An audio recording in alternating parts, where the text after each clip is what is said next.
Unknown Prophet here. Welcome. Let's slay some demons. This is January 28th, 2020.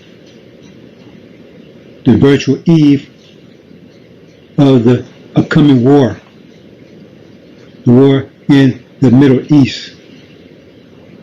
The war against Iran. The ignition point of World War III, so-called World War III, or Armageddon. This war is at our fingertips. It's actually occurring now, just hasn't reached the boiling point. So we're going to talk about that. We're also going to talk about some of the events that will surround and are surrounding the war. Some of the events leading up to it, some of the events occurring during, and some of the events that will follow. Now we are told in the scriptures that pestilence will proceed. Proceed who? See? This is in Habakkuk. Because there are two characters there. But it says pestilence will precede him. So we're going to talk about that. And again, we're going to talk about the events surrounding this war, before, after, and during. So hold on. Here we go. First, we're going to briefly discuss the elephant in the room, so to speak. There's a big situation occurring that is so obvious that even Ray Charles, lying and dead, could see it. That's this mystery 666 beast. Well, he's not a mystery to those whose eyes are wide open.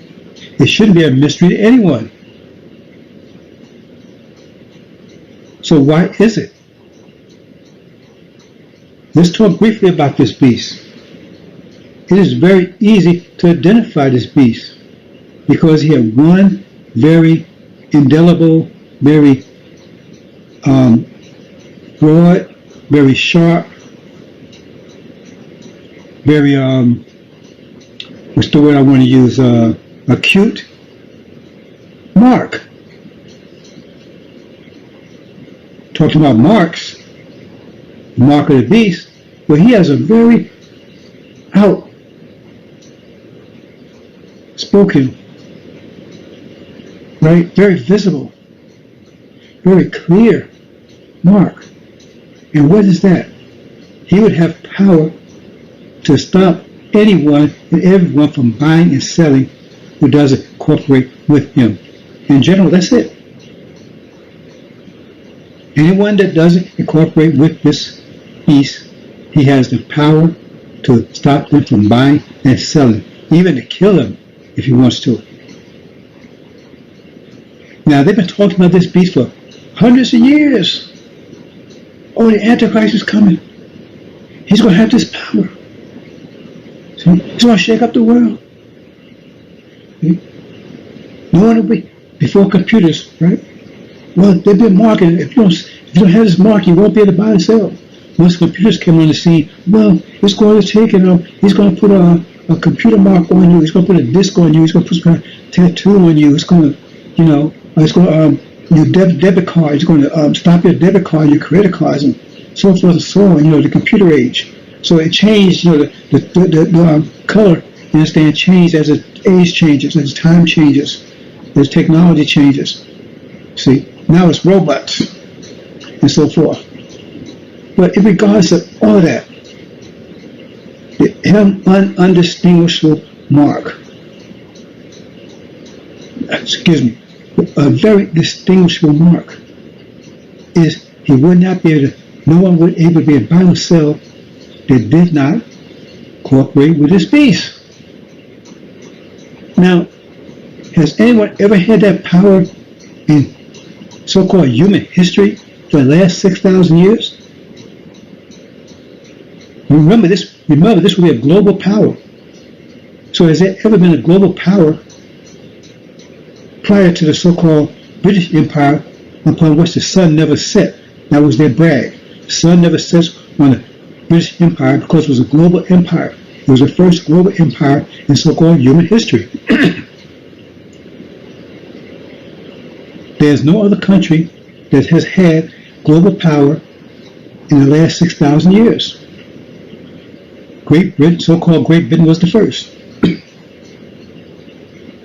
And then, during World War II, when their empire started declining, another empire began to rise, which was even more powerful than the British Empire, which is a so-called American Empire.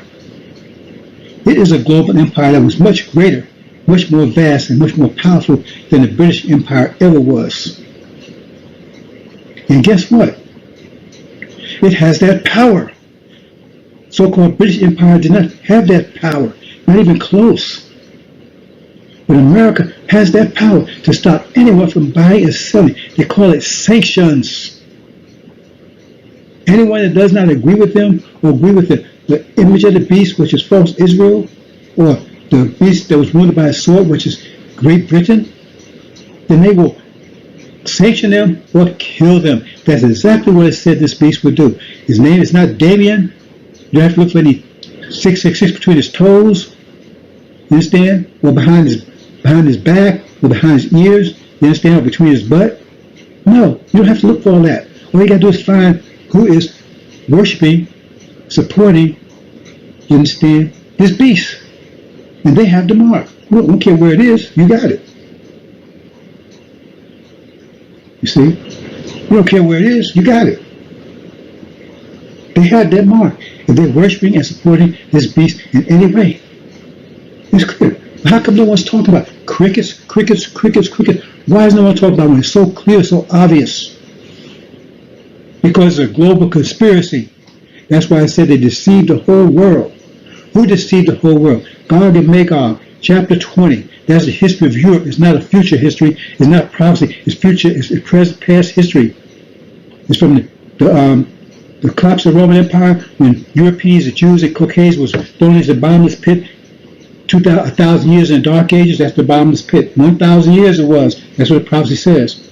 And then the resurrection of Islam. Prophet Muhammad didn't create Islam. He resurrected it. It's the religion of Abraham.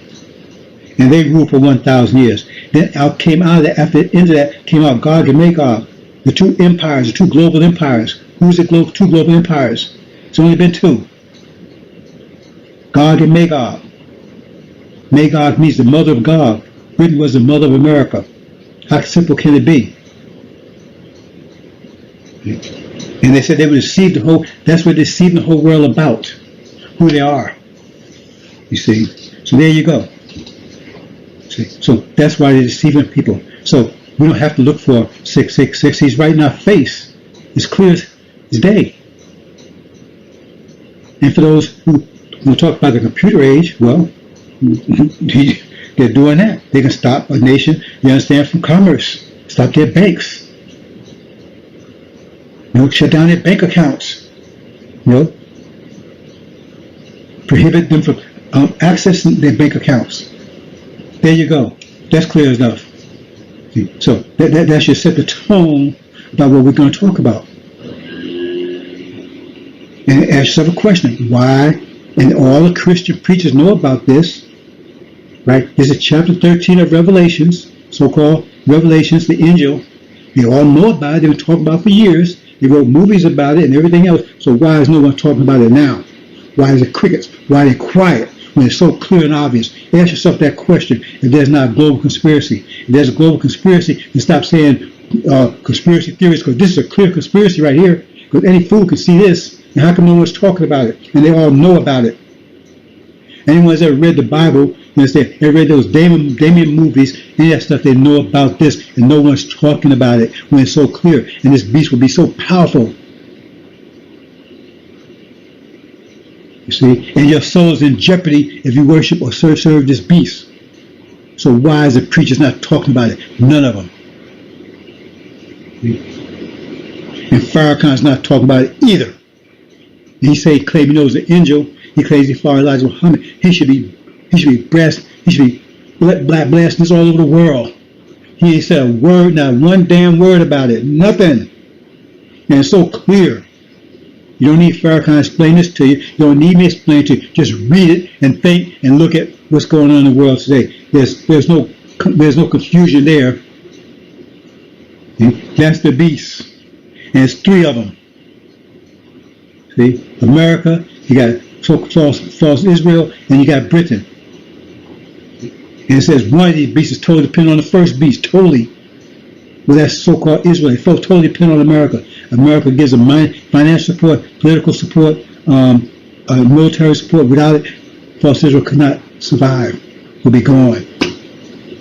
And that image of the beast is that beast for false Israel will be the image of the beast wounded by a sword. Who is that beast? That's Great Britain.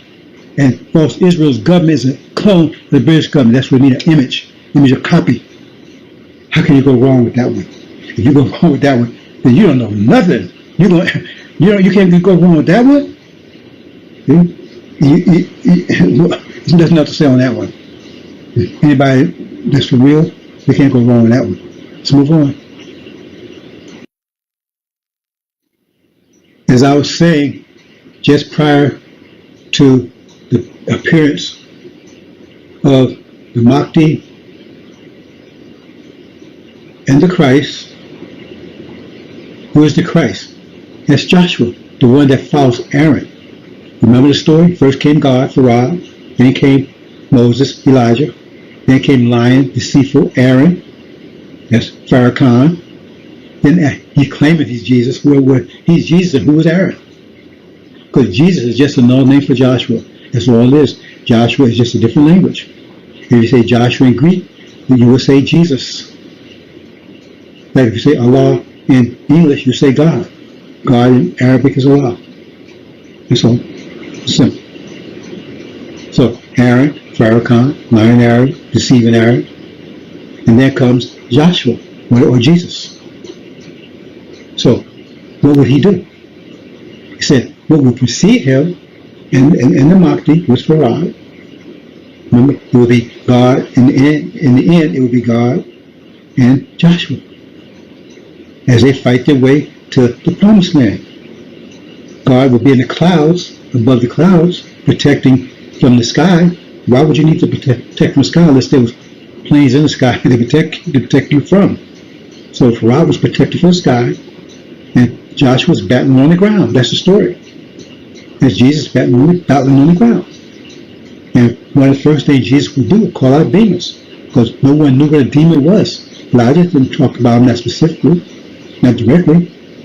He just talked to people. He called out the devils.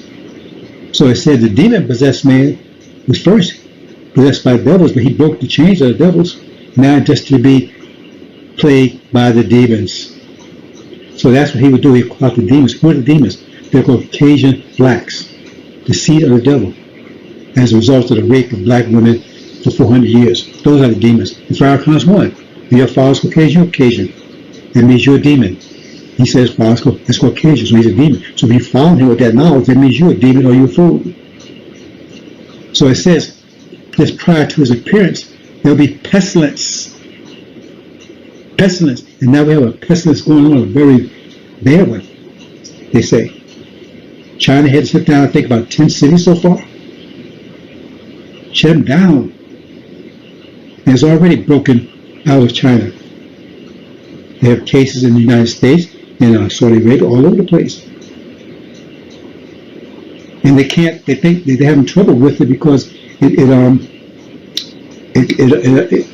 adjusts so fast, right? Because it evolves so fast, is that the word they use? That they can't make a vaccine fast enough. Because fast they make the vaccine, right? Then just take and change it to another, convert it. You understand? So that vaccine doesn't work on it anymore. You see? So that's one of the problems they have with this virus. It does it very quickly. Faster than most viruses. You see? So, and they don't know. They don't have control of it. In fact, New York must have called a national emergency already because they feel there's definitely coming to New York. So that's one of the signs of one of the harbingers of the presence of the Son of Jesus, or Joshua, and Farai, the appearance of Farai, called Michael. See? So that's where we are. That's one of the signs. Because he's about to appear. If you understand that war in the Middle East is about to break out, it says Michael and his angels, that's Farai, and his Shia, they are his angels, for against the dragon, which is Arabia, right? And his angels, which is God, Magog, and Dajjal, America, Britain, and also Israel. It doesn't say Farai's angels for it. It says Farai, and that means that's where that war is going to make. That's where he's going to make. That's how he's going to make his debut. You understand? What a debut, right? He's going to come in and kick an ass. He's going to kick them all right out the Middle East. Completely, totally, quickly. And they're not coming back. It says they're not coming back. Once they kicked out, they're not coming back. Why? Because they saw what he did. They saw that their jets, their hypersonic missiles, and all that stuff had no effect on him at all. He just took them out.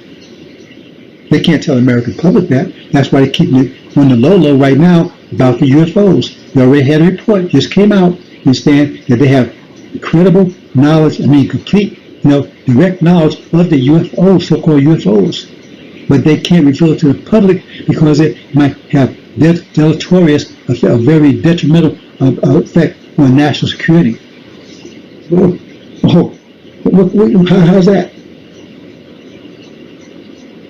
Because America's bragging about, well, Trump is bragging. We got the greatest military, you understand, since the Big Bang. You understand? We got the greatest military, you understand, since the creation of the sun. Yeah. We got the greatest military, you understand, since before God. You see?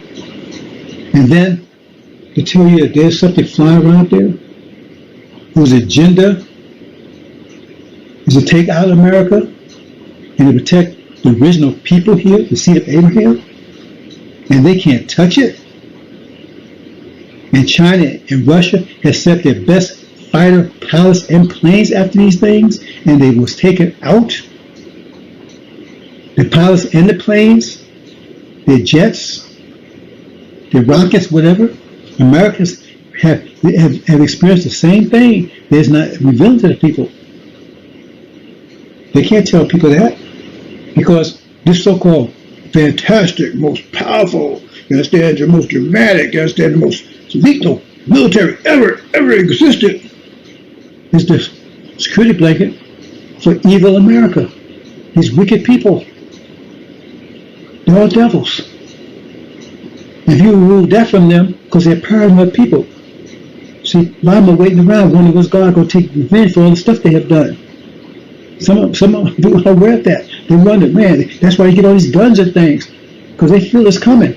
That's what Jefferson said. He said he trembled when he thought that God may be a just God. That means they had to pay consequences for what they're doing. He knew what they was doing. He was doing it himself. So they are aware of it, and they're paranoid, and they don't know where it's coming from. And they're looking at black folks every day and every night, looking at them. And they're trying to be friendly and everything, because they're wondering, are you going to be how God going to do it? Are you going to rise up against us? Because hell, you justified. If you rise up against us, you're justified in doing it. It's a righteous attack, right? It's retaliation for what you have done. It's not aggression.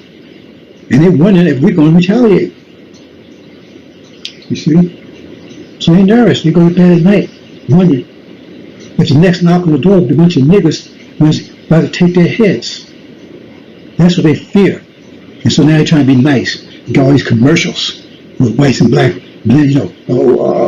mixed families and everything, trying to soften you up.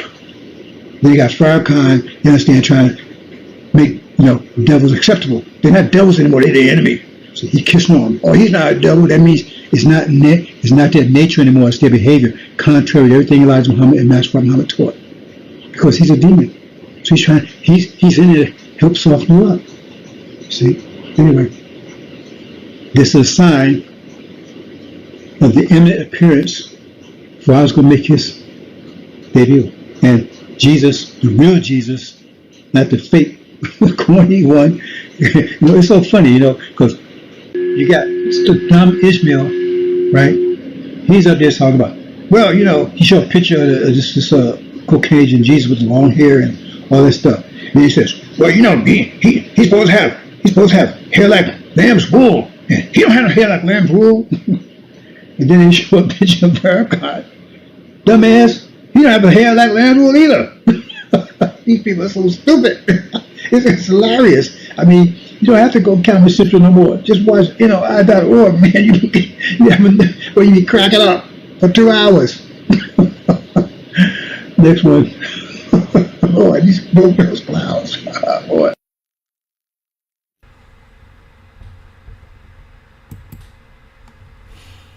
Okay, see here? This is the angel key. It says when you see Jerusalem surrounded by armies, know this desolation is not. Now this here kind of clears up if you think about it, because you see abomination of desolation, but see now it singles out desolation. Desolation is destruction. See, so the abomination, see, means it's something that's abominable, something that's not should be, right? Terrible. See, what's an abomination? See, that's. Let me check something real quick here for you, because I want to be precise on this, because this is one of the most critical concepts in the Bible. So it says here, an abomination, a thing that causes disgust or hatred. Thing that causes disgust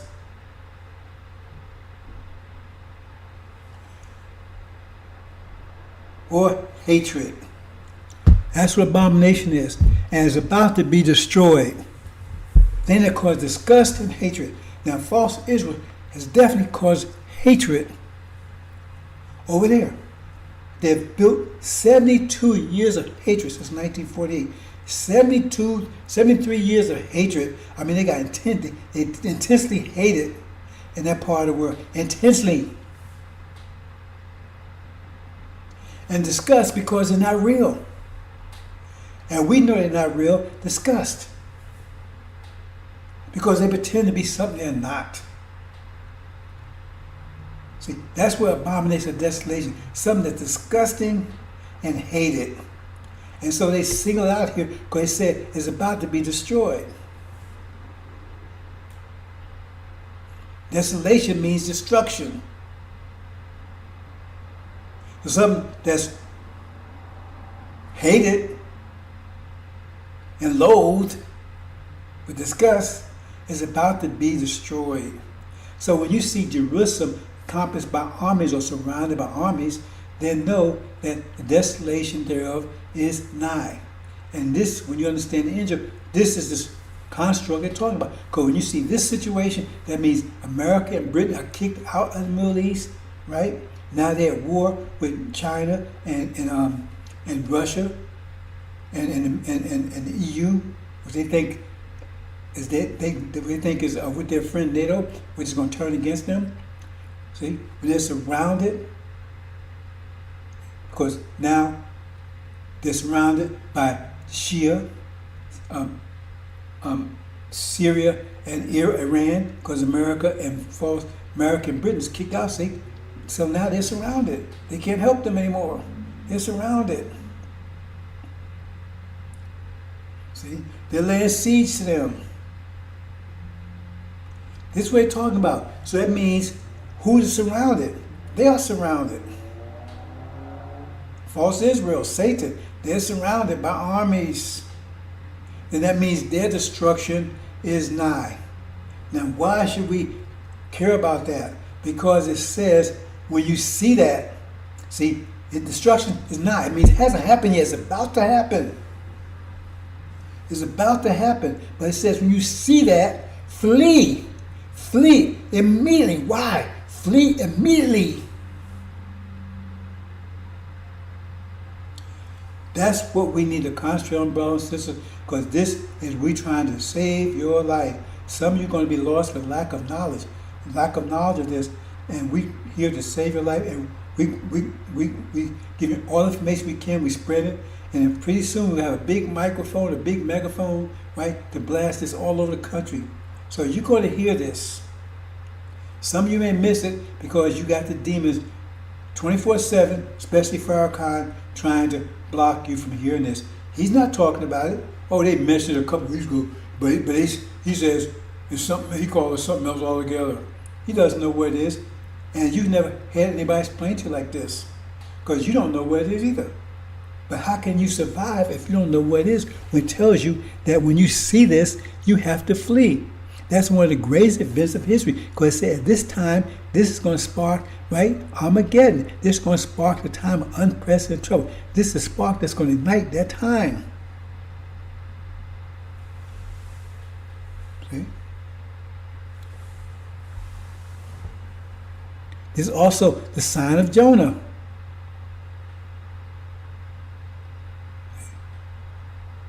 As Jonah was in the belly of a well, right? So Son of Man will be in the heart of the earth. You need to understand the angel to understand that. But you see, Britain right there, right? They represent the earth, right? And the sun represents the Son of Man, right? And they're on the right, they're on the left, they're on the side, so they're on the heart side. And so now they're there. So they come together. That's what I said, when you see him in the heart of the earth, right? So shall the Son of Man be. So two things coincide. See? Master Prophet Muhammad is showing his hand in the east, and Suleiman is showing his hand in the west simultaneously.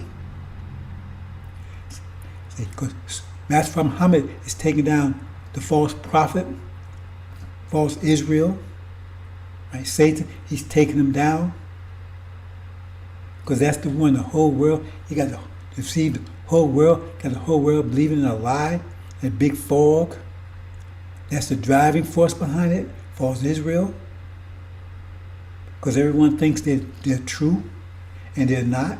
666 person. When Master Muhammad takes that down, that's the pillar that's holding up this reality that you're believing in, that you're lost in, this fog. Because it's not real. It's a dream. You walk around in dream state. You're dreamers. See, you're walking dreamers. You're not in reality. There's only one reality. That's mathematics. But your mind is lost in some alternate reality you call spirit zone or what's other names you call it? Spirit dimension or whatever. It does not exist, but you believe it does. And you're about to be shaken out of it. And Suleiman, while Master Muhammad is taking false Israel down over there, the foundation, he's also relieving the original people here, right, he's taking down the son of perdition, Farrakhan, minstrel Farrakhan. So he's the big fog over here.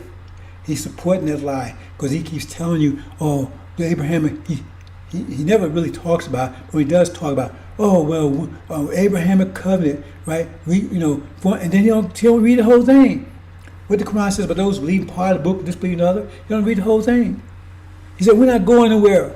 Oh, the Atlantic Ocean is not going to part. No, it's not going to part because he's stupid. That's not what it means. But we return home. He says he's teaching lies. Muhammad's teaching us he is not, because he is dissing all of the lessons of Master Prophet Muhammad.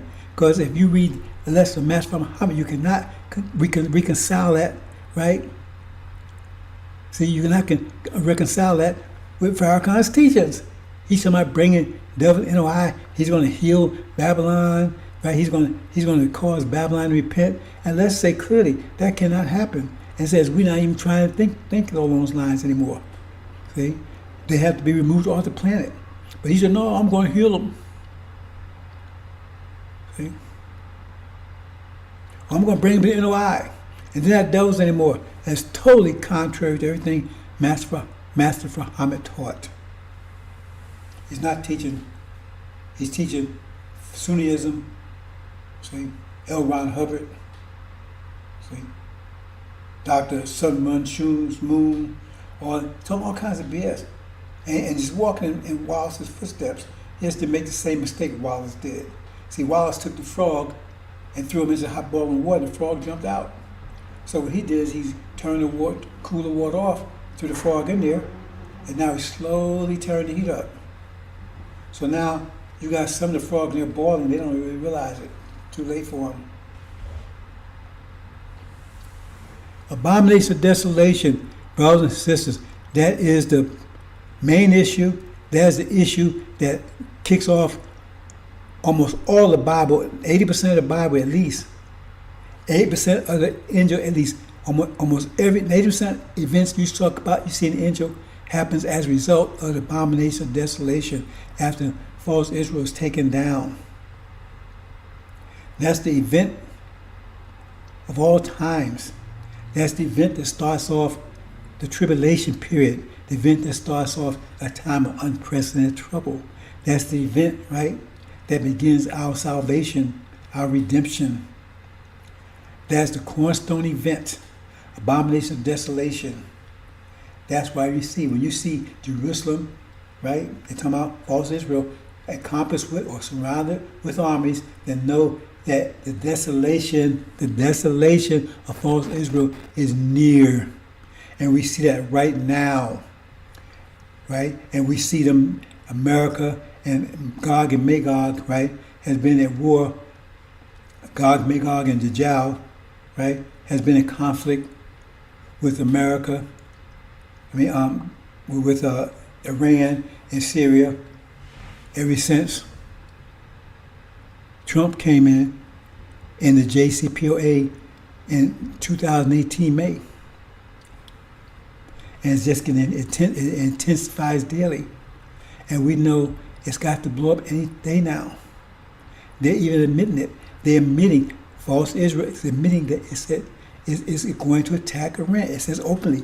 It's allocating billions of dollars for that purpose publicly, and it's training its Air Force, right, to make runs against Iran, and they're getting so-called bunker busters, right, from America that can penetrate deep into the ground and blow up to try to destroy their so-called nuclear sites. They're openly saying this, and Iran says you're going to need more than billions of dollars because the hurt we're going to put on you is of course a lot more than a few $billion dollars. So they're talking openly right now, so-called proxy war, but it's getting hotter every day at the point that they go directly to each other, right? That's where you see that situation you see there when Jerusalem will be surrounded by armies, because when they go directly together, right, America and Britain will be, Gog and Magog will be defeated. They'll be thrown out of the Middle East. As I said, the dragon, Michael, and his angels went to war with the dragon and angels, and the dragon angels did not prevail. They was kicked out. They was thrown out altogether.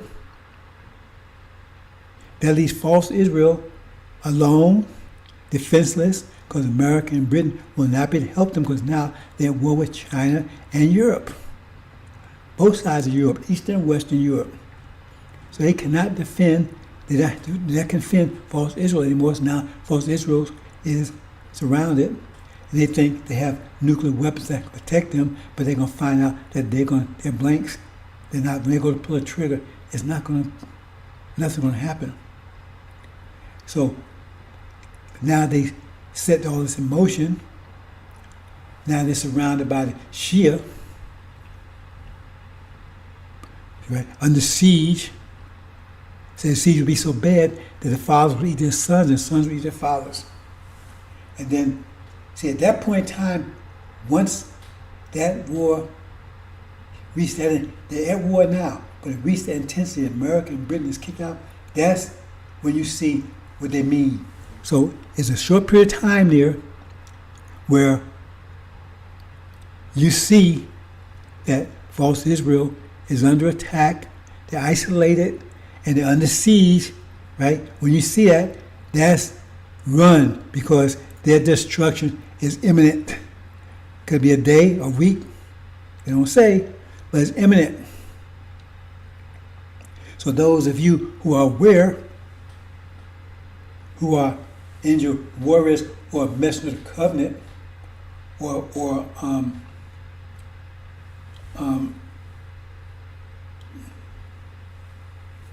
beacons, at that time, right?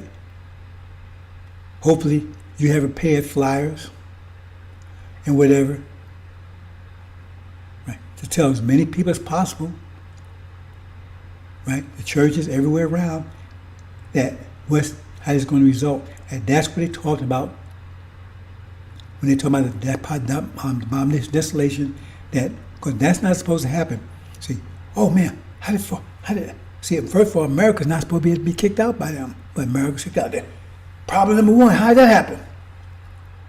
See, that's where it says men's hearts will be failing for fear of those things that come upon the earth, because the powers of the heavens will be shaken.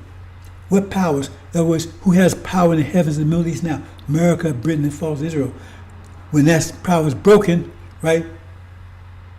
The powers of heaven is broken. Now, people said, on America, their hearts will be failing for fear, because now they're wondering, says, for fear of those, a fear of what they feel coming to pass upon the earth, upon America, because the powers of heaven broken. America's powers was broken in the Middle East. So now they're fearful of what might come to earth, comes to America as a result of it. He says so much so their hearts will fail. So they fail in anticipation. What are they going to do when the actual fact shows up? So at that point in time, right, the power of heaven was broken. Then they're at war with China and Russia and their former friends or thought friends with so-called European Union. Mother against daughter, father against son, mother against daughter-in-law, daughter against mother-in-law. That's what it's talking about. So phase one, right, nightmare one, heartbreak one, was America and false Israel, America and Britain being kicked out, leaving false Israel to defend itself and realizing its nuclear arsenal has been neutralized. See? So phase two is this under siege, false Israel under siege, and their nuclear arsenal has been neutralized. That's phase two. Oh man, wow, that's not supposed to happen. See, the first one wasn't supposed to happen in America, and Gog and Magog kicked out. That wasn't supposed to happen. Heart attacks. Then, false Israel is now surrounded, and they're not protected by Gog and Magog anymore. They're surrounded and laid siege by their arch enemies, Syria and Iran, and their nuclear arsenal is neutralized. That's phase two. So they had heart attacks in phase one. What do you think? Right? Heads busting, heads blowing up. That's phase two. See? At that point, that's when you see Jerusalem surrounded by armies. That's the point where if you're a beacon or you're knowledgeable, you should be going to work already. But at that point, you get in high gear.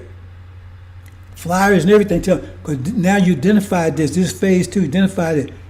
America, because they thinking, the preachers telling them, oh, that means Jesus is about to come, because false Israel cannot be taken down. They cannot be taken down.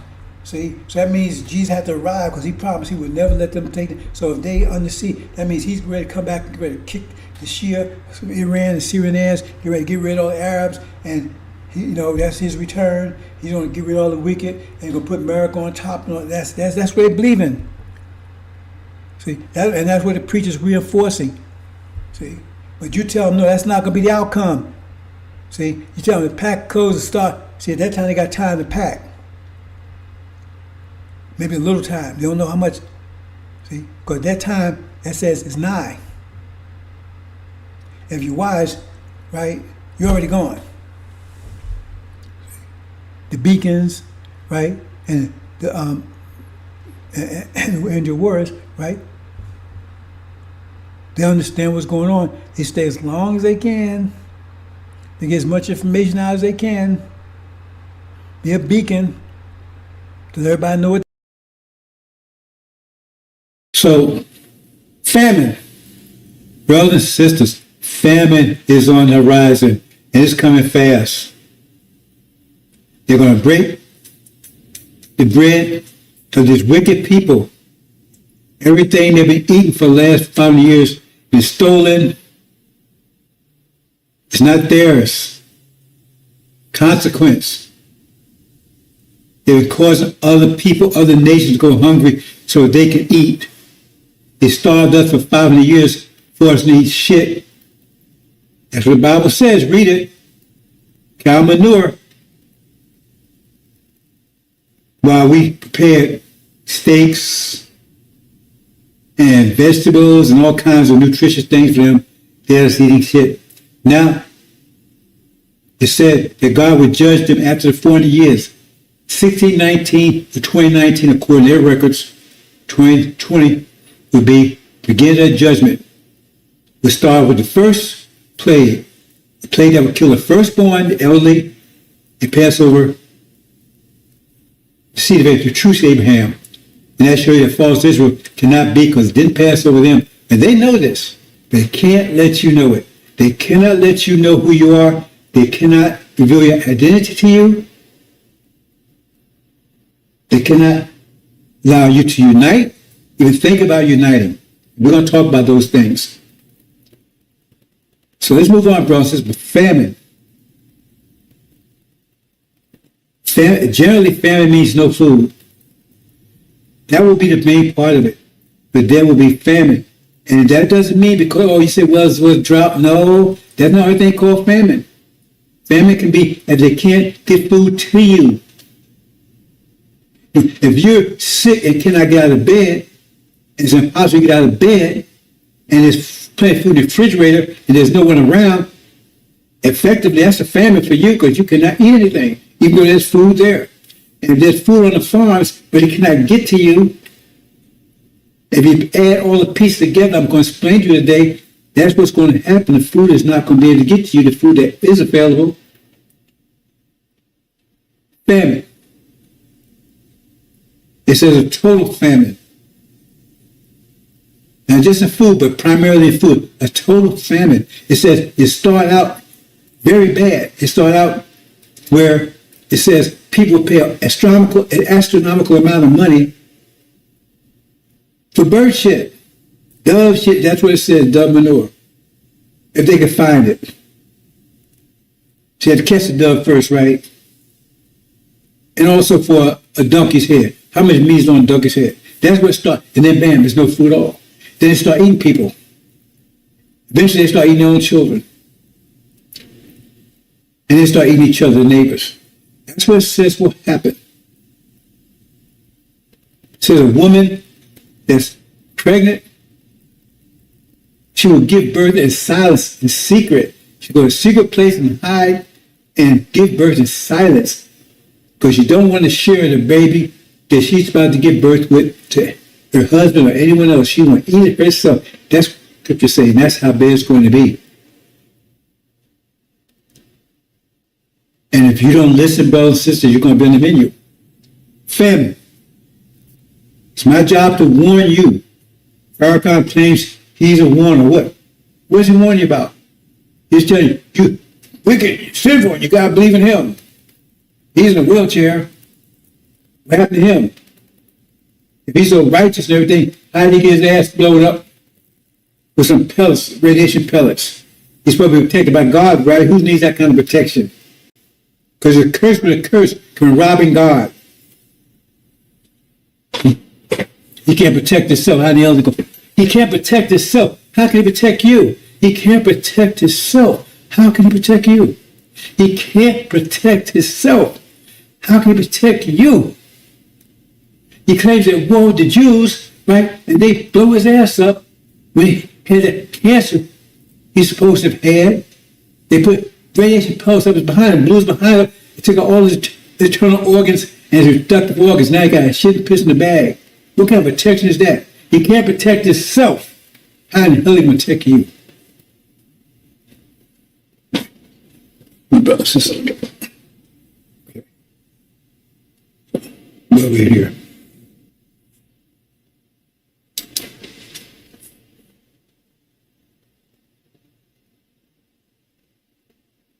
Okay, here we go. Now look at this, brothers and sisters. Look, a horse, greenish yellow. It's really greenish yellow, it's not pale. And the setting planet name is death. The point I would make here, you read it. That's the fourth seal in Book of Revelation, chapter 6, right? And it says, it was given them authority upon the fourth of the earth. Now, if you understand the angel key, the fourth earth represents America. It was given the authority upon the fourth of the earth, 1/4, to kill in long sword and in famine. Famine, remember that. Famine. Famine is coming. It's going to be long sword and death and by wild beasts of earth. It's going to be a war. Famine.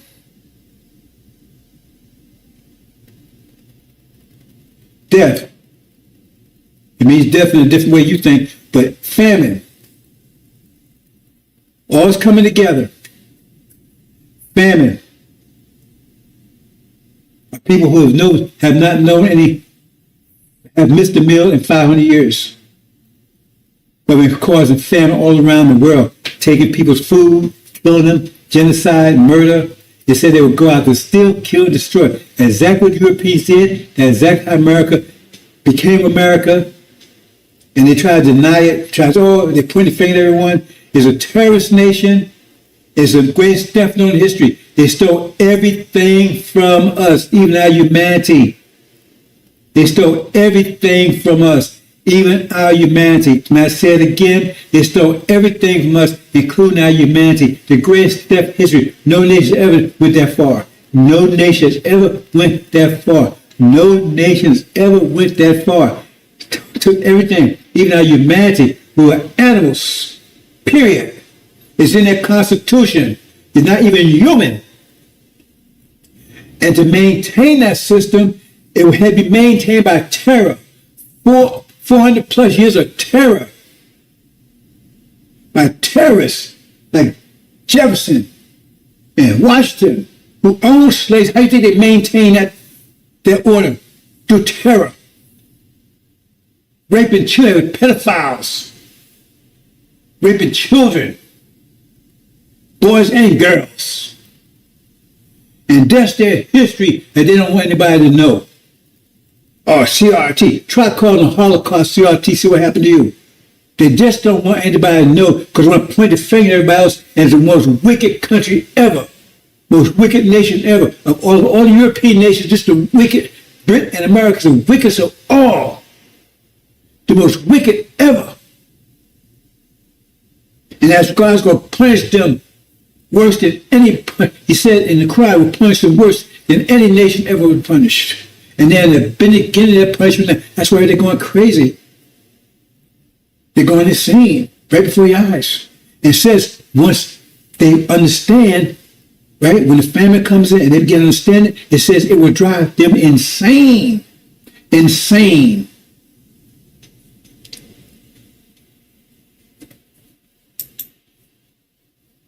Let's look at this, brothers and sisters. Now again, this is Babylon falling. That's America. Do this in one day, to 1 year, will come the plagues of her death, mourning, and famine. And fire should burn down. America's going to be burned down. But Farrakhan telling you we ain't going nowhere. He's not going anywhere. He will be here. But we're going somewhere if you pay attention, because we have a free gift for you. It says, read Revelation chapter 21. It says a free gift. Nobody's charging you anything. I haven't asked you a penny. You can't give me a penny if you wanted to. It's a free gift. Farrakhan, why you ask for money? It's a free gift. Why you ask $7? Why you ask for money? It's a free gift. T.A. Jakes, why you ask for money? Why you ask for money? It's a free gift. Free gift.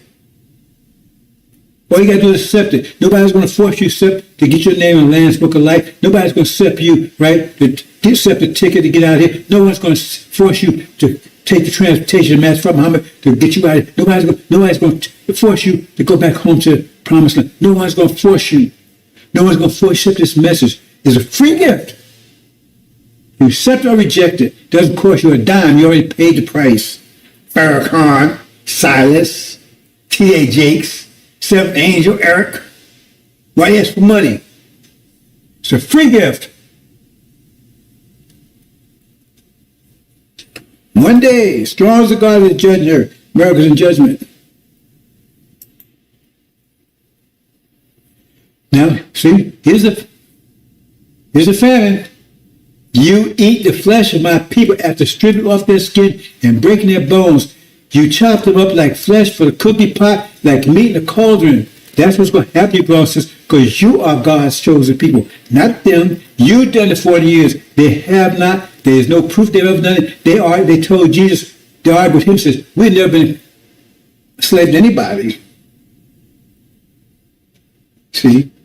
The history doesn't apply to us. And you're going to find out in a minute because Master Muhammad is going to make that crystal clear that they're the false Israel synagogue of Satan because they claim they have returned home according to the promise.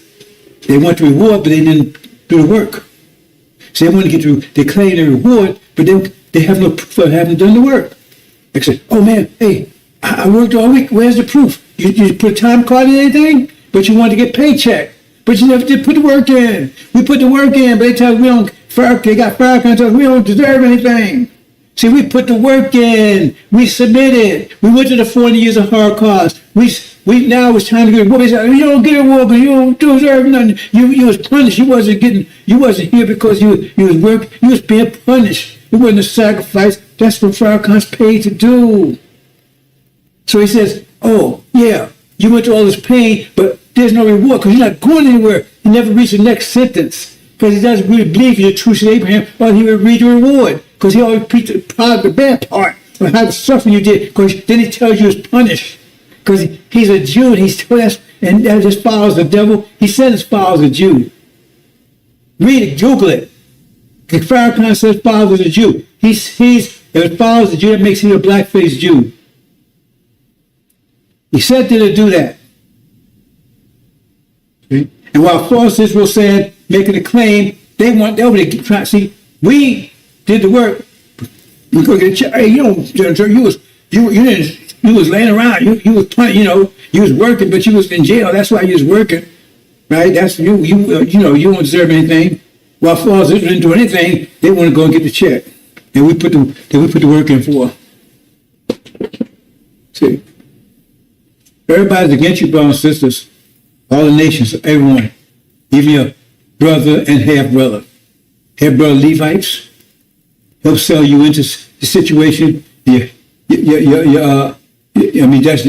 your twin brother according to the Bible. Because they look like you and everything. And then you got the half-brother Arabs, right? Ishmael, who was jealous of you and took your land, right? And gave access to you, to the devils.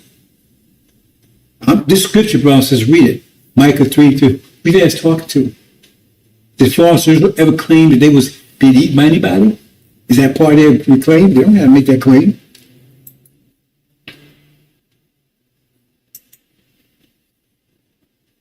God of this world. Assalamu alaikum, sisters and brothers. Welcome to We Reflect the Light. Today, we will be bear witnessing to the messenger of the covenant. My name is Fatima Hodge. Welcome.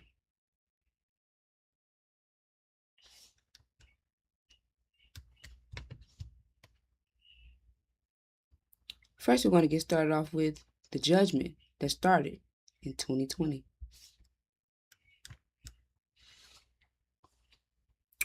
All right, sisters and brothers. I'm going to be reading from the book of Genesis, chapter 15, 12 through 17, sisters and brothers. It reads, "And when the sun was going down, a deep sleep fell upon Abram. And lo, an horror of great darkness fell upon him. And he said unto Abram, Know of a surety that thy seed shall be strangers in a land that is not theirs, and they shall serve them, and they shall afflict them 400 years. And also that nation whom they shall serve will I judge, and afterward shall they come out with great substance.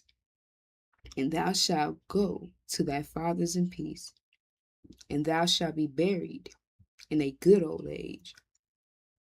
But in the fourth generation they shall come hither again, for the iniquity of the Amorites is not yet full. And it came to pass that when the sun went down, and it was dark, behold, a smoking furnace, and a burning lamp that passed between those pieces." All right, sisters and brothers, so we're going to focus on verse 12 through 14 right now. Now, here it speaks on the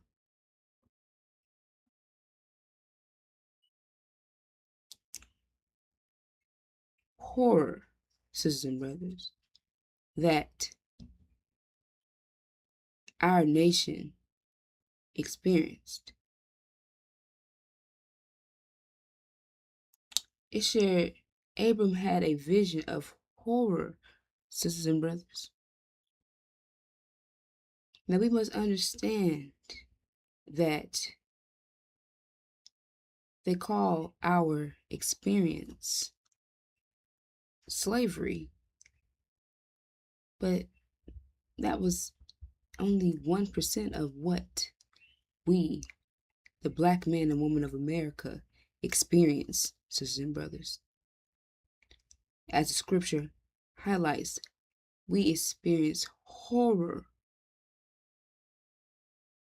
All right, sisters and brothers, it says, "Know of a surety that thy seed shall be a stranger in a land that is not theirs, and shall serve them, and they shall afflict them 400 years.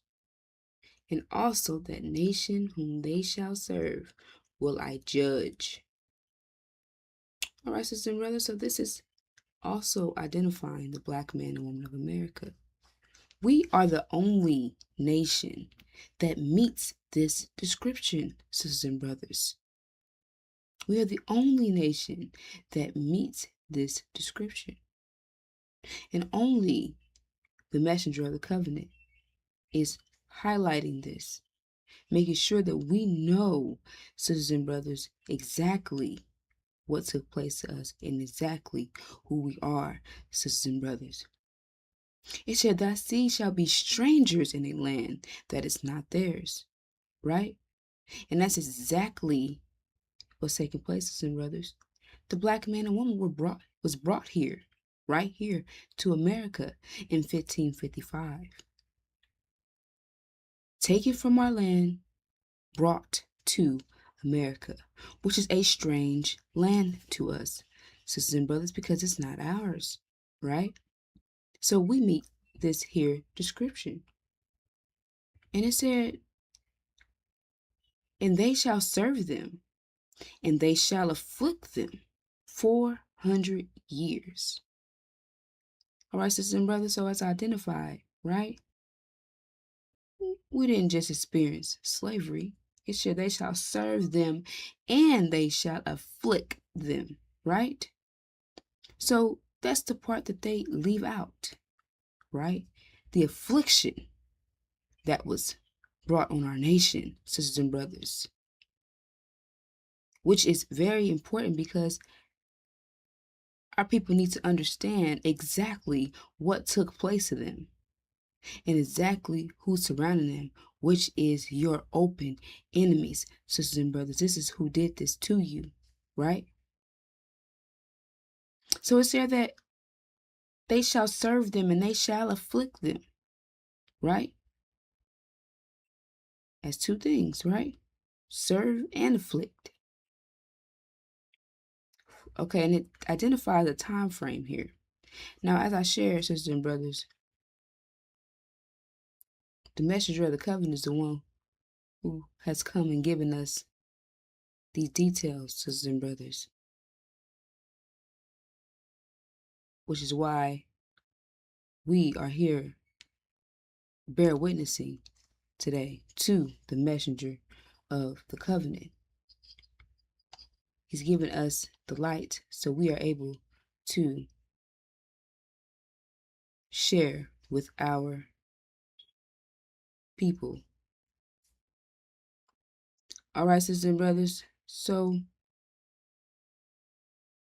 it highlights here a time frame, right? So like I shared, in 1555 we were brought here, brought to America in 1555.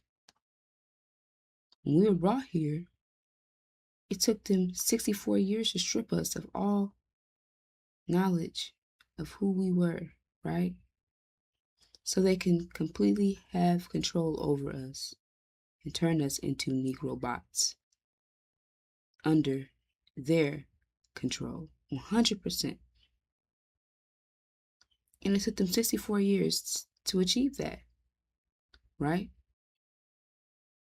And in the midst of that 64 years, rape was done, the act of genocide was committed on our nation. So in results, half of the blacks here in America are in fact the children of our enemies, black-faced devils, which the scriptures identify them as demons, half man, half devil, sisters and brothers. They look like us, they talk like us, but they're not us, sisters and brothers. They have a love for their fathers, Caucasians and black skin. Now it's shared 400 years, right? So, as I shared, it took 64 years to strip us, right? So, 1555, 64 years from there, brings you to 1619, sisters and brothers. 1619 was the start of our servitude. Now, it shared, they shall serve them and they shall afflict them 400 years, right? So let's count from 1619, right, to 2019. That brings you to 400 years, sisters and brothers. That means that 400-year mark ended 2019. So it highlights something that would take place after that 400-year mark would end. It shared, and that nation whom they shall serve will I judge, right? So the judgment of this nation has begun in 2020. It said afterward, right? It said they shall afflict them for 400 years, and also that nation whom they shall serve will I judge, right, sisters and brothers? So this is identifying that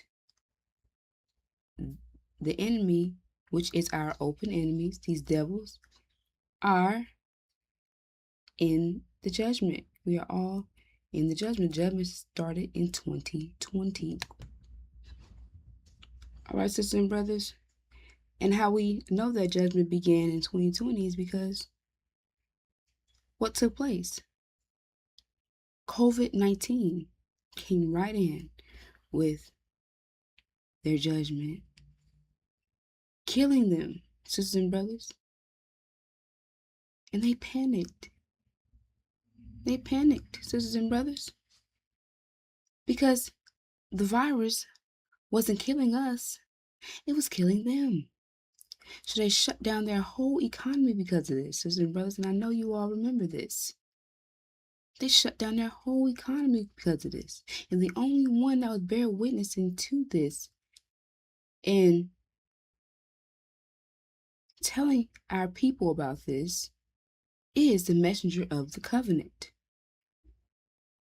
He's the one who has come and broken the seals, right, of Revelations. The true meaning of the scriptures, giving us the true meaning of the scriptures. And he was the only one identifying COVID-19, sisters and brothers, and telling our people not to take that shot that they were trying to give to our nation, right? Because they wanted to kill us, sisters and brothers. We weren't dying, right? So what can we do to a bunch of Negroes that, don't care? Give them a shot. Not that they don't care. Point is that what can we do to get these Negroes to get this virus, right? So they were putting shots on every corner. At the schools, sisters and brothers. At the weed stations, sisters and brothers. Every place that our people were, they were putting that virus there. They were putting that COVID-19 shot. Not virus, the COVID-19 shot. Giving you access to that. Because they were trying to give you the viruses and brothers, trying to kill us, sisters and brothers. But the scriptures identified that it will pass over the original nation, sisters and brothers. So that's Exodus. It shares that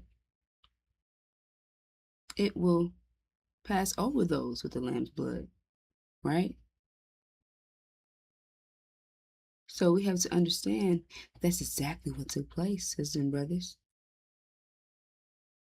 This is why they shut down their whole economy, because they were dying from this virus, and that was a sign that their judgment, as the scriptures highlights here, had begun. Now, sisters and brothers, we're going to move forward into verse 18.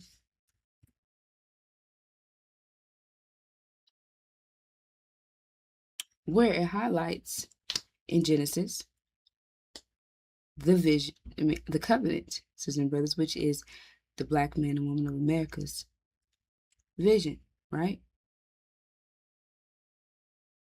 Now we have to understand that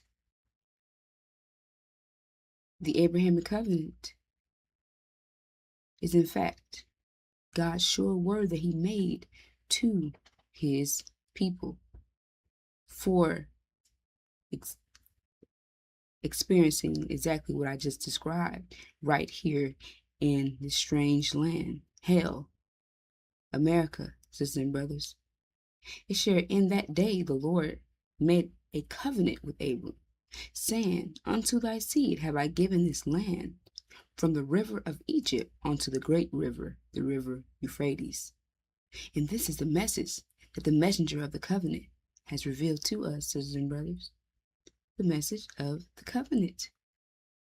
Letting us know that we have a promise, sisters and brothers. You have a reward for the experience that for the affliction and experience that you had right here in hell, America, sisters and brothers. It's your, we'll be in a strange land, right? But not forever, right? It's nothing the scripture identified that we won't be here forever, but they're telling you that. They're telling you that heaven is a place beyond the sun, moon, and stars. Hell is a place under your feet. No, you're here, right here is hell. And heaven, your heaven is right here that the scripture identifies. It's your, I have given this land from the river of Egypt onto the great river, the river Euphrates, sisters and brothers. This is identifying Arabia, sisters and brothers, which is in fact our land, sisters and brothers, the land that was promised to us, which I share, which is God's sure word that he made to his nation for suffering and here, right in hell, sisters and brothers, which is in fact our heaven. Right? Sisters and brothers, this is our true vision, and this is something that they hide from you because they don't want you to have a vision, sisters and brothers, because a people without a vision will perish. And they make sure that you don't know nothing about this, which is why the messenger of the covenant is here giving you that vision, sisters and brothers, because they're never going to highlight this and tell you that you are God's chosen, right? They give you this dream, right? And the dream is not real, sisters and brothers. And our people are walking around thinking that, they're in reality, but they're not. Because we have to understand that these devils are out for our destruction, sisters and brothers. So they want you to think outside of reality. Like I shared, heavens beyond sun and stars, or somewhere you go where you die. When heaven is right here on earth, sisters and brothers. And we will fulfill the Abrahamic covenant. All right, sisters and brothers. And we want to highlight the black woman because without her strength, our nation would not be here today to fulfill the Abrahamic covenant. The Messiah wouldn't be here today to tell us about the Abrahamic covenant because they attempted to wipe us out, sisters and brothers, through genocide, trying to get rid of that Messiah that would be born through the black man and woman, right? On top of get rid of our nation. But they were not successful, as we are here today, giving you the message of the covenant. And it shows the strength of the black woman, because without her strength, her fighting to keep our nation alive, we wouldn't be here today. So we must honor the black woman, which is why we identify her as a warrior queen. That's exactly what she is, a warrior. All right, sisters and brothers. So with that, I'm going to bring on the next speaker. Assalamu alaikum. Assalamu alaikum, brothers and sisters. It's David Hodge. All right, brothers and sisters. So we are living out the scriptures. Not like, they explain that these things have already taken place. Everything in the Bible has taken place. That's what they tell you, which we know that's not true. We're living out the scriptures. So there would be someone here to unseal the information that's in the sealed Bible and would turn it into the unsealed, which is the spatial side of the Bible, right? Which is our guidance, the black man and woman of America. So this individual will be preaching and prophesying future news, telling you events before it happened. Unlike anyone else who's just reporting after events take place, that's called being a reporter. So we know that this individual would be the messenger of the covenant, which he is present. And he's been on the scene for over 30 plus years, brothers and sisters. The messenger of the covenant has prophesied the trigger to the war in heaven, the abomination, which is the abomination of desolation at the hands of false Israel, who is in the land that does not belong to them, while claiming to be someone else that they are not. This event exposes exactly who Satan is and the fact that Satan will be destroyed. Okay. So this messenger of the covenant, he has explained to us when these things would take place before they happen. Now, not only did he give us the proof, he gave us he showed us the Injil key. He gave us he laid out how he broke down all of Revelation, which that was another criteria for the messenger of the covenant. He had to bring the breaker of the seven seals. He's broken the seven seals. He's broken down the Injil, which is the information and the data for the spring, because we're headed to a new season, brothers and sisters, because we're in the winter season, and he giving us the information to be successful for the next season, which is the information to be successful to make it out of here, to get out of America, because that's what it said, that we were leaving.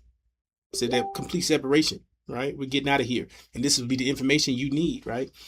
So he's given us that information, and inside Revelations, he's given us the seven churches book, right? Now pay attention, because that's important, because the seven churches book, which is chapters 2 and 3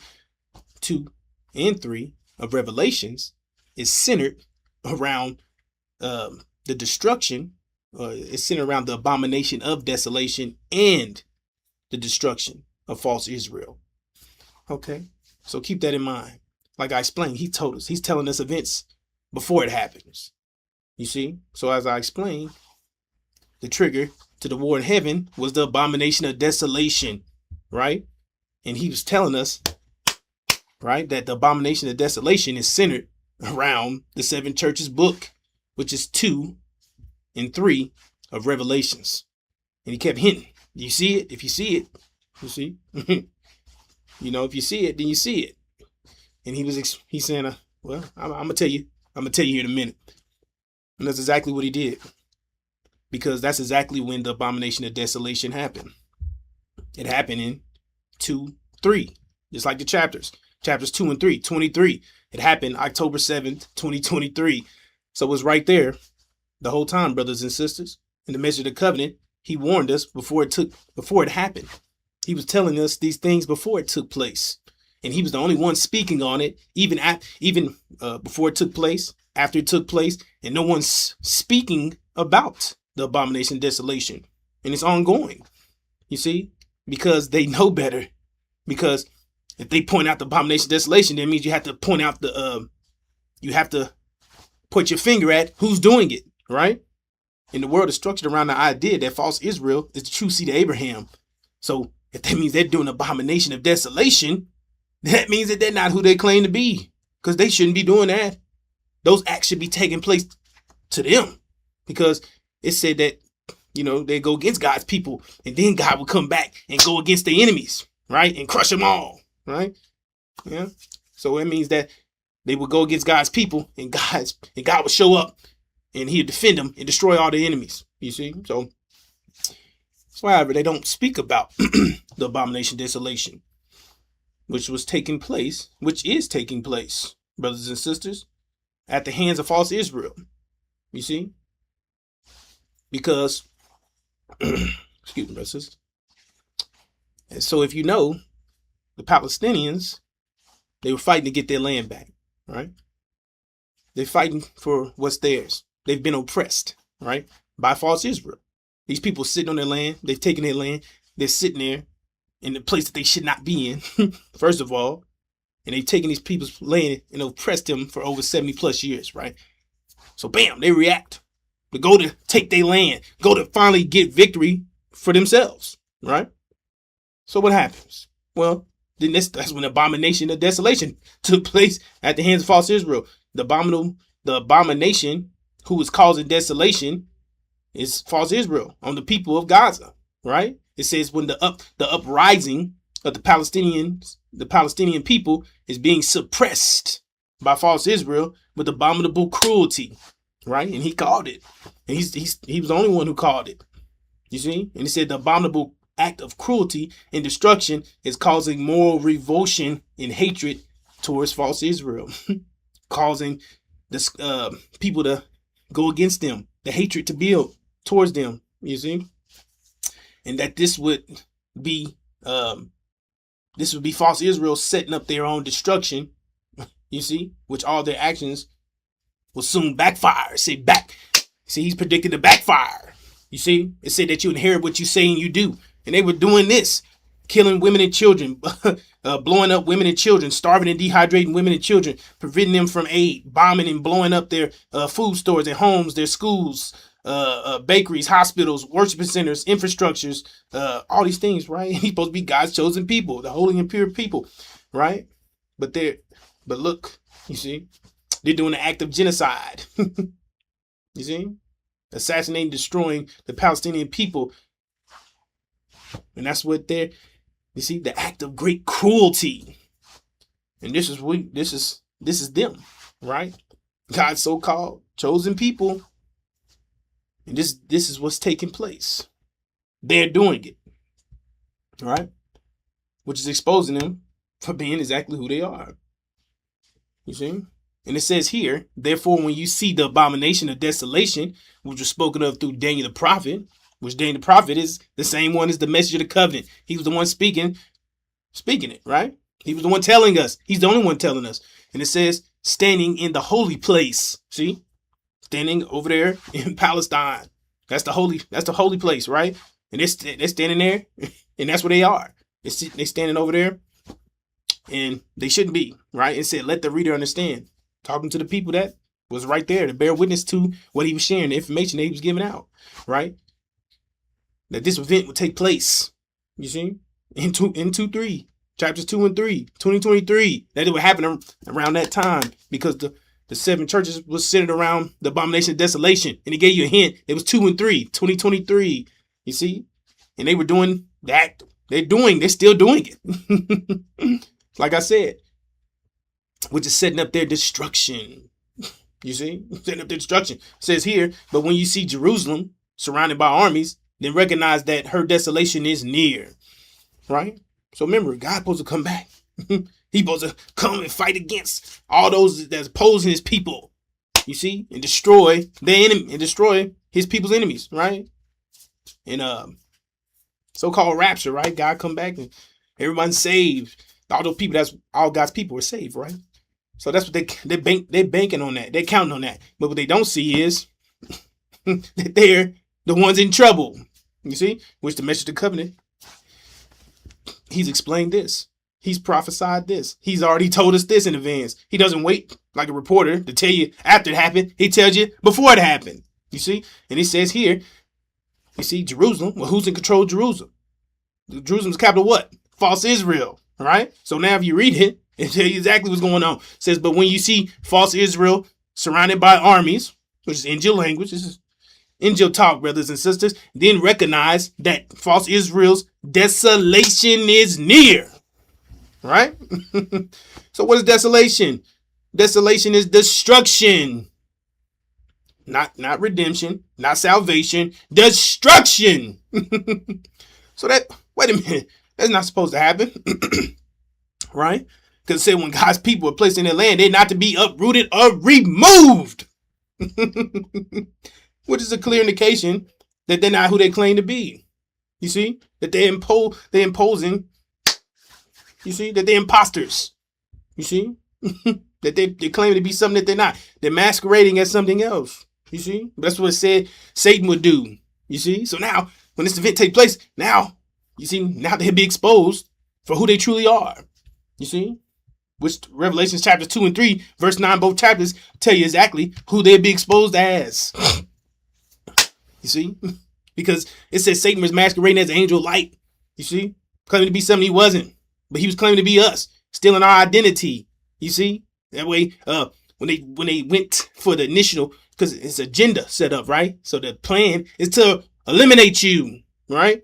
So they messed up your character, you see? Because they the one run Hollywood. False Israel, they run Hollywood. They run mainstream media. They run all these platforms that's destroying your image, right? They're the ones putting out your image. You see, stereotypes and all these representations of who blacks are.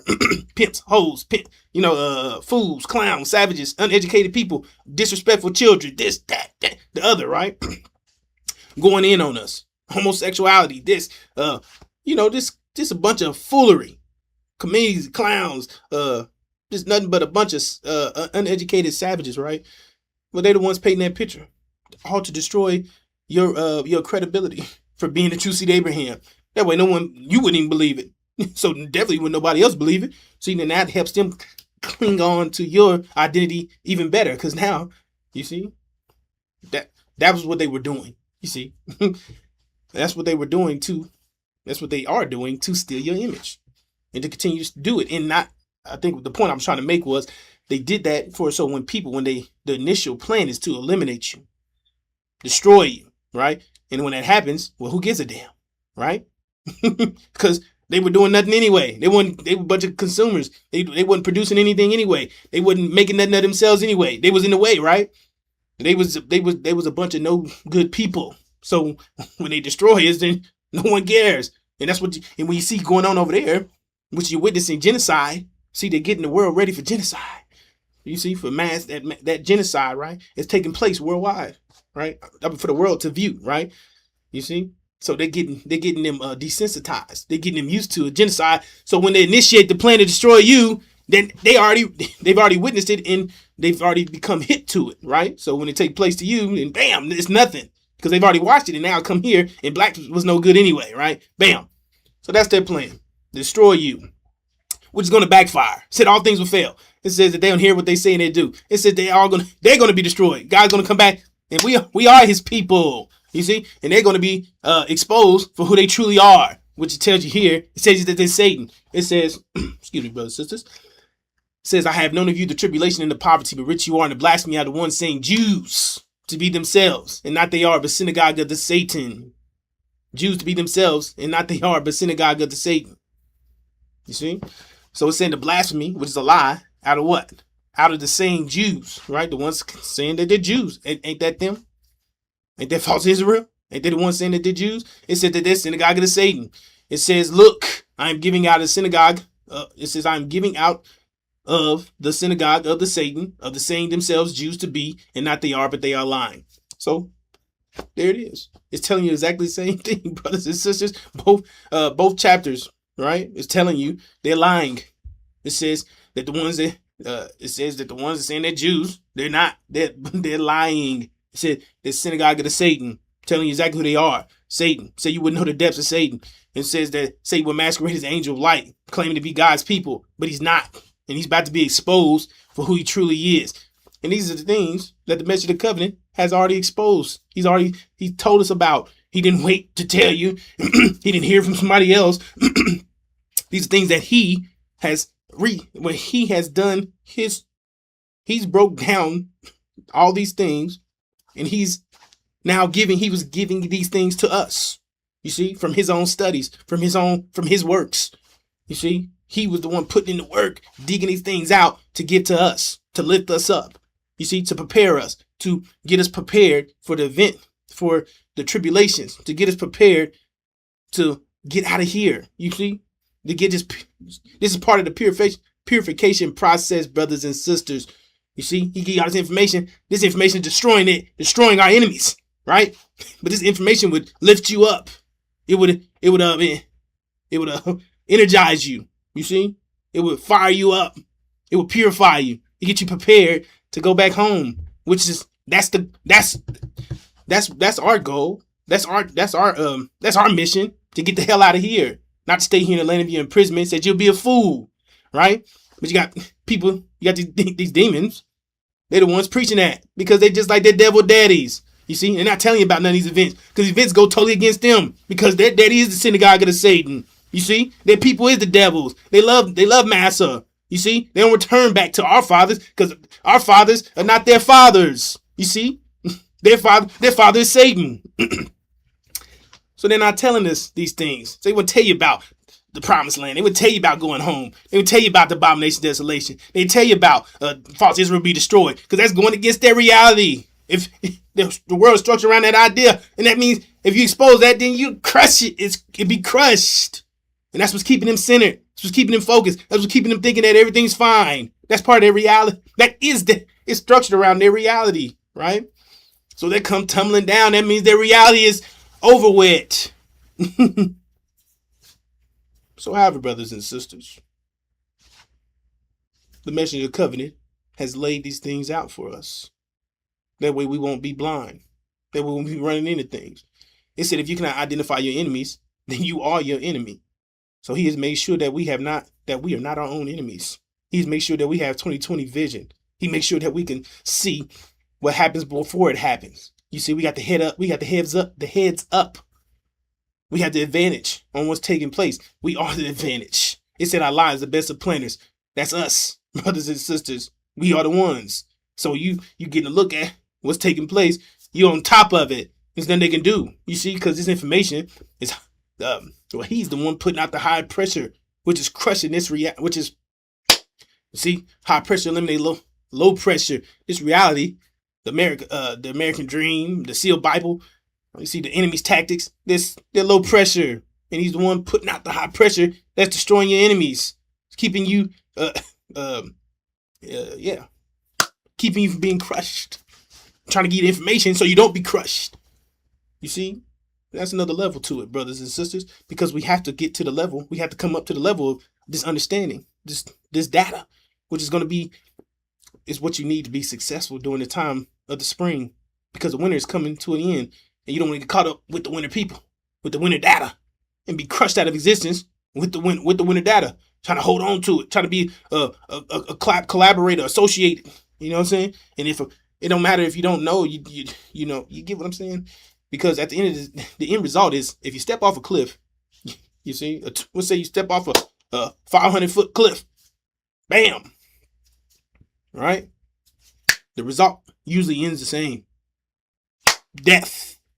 With your death. So no matter if you stepped off willingly or unwillingly, or not knowingly or knowingly, the result ends the same. So that's the whole point, brothers and sisters. That's why it's be great. It'd be, what a terrible thing for people that's in the way, that's blocking the information, that's stopping our people from getting this information. It said my people are lost from the lack of knowledge.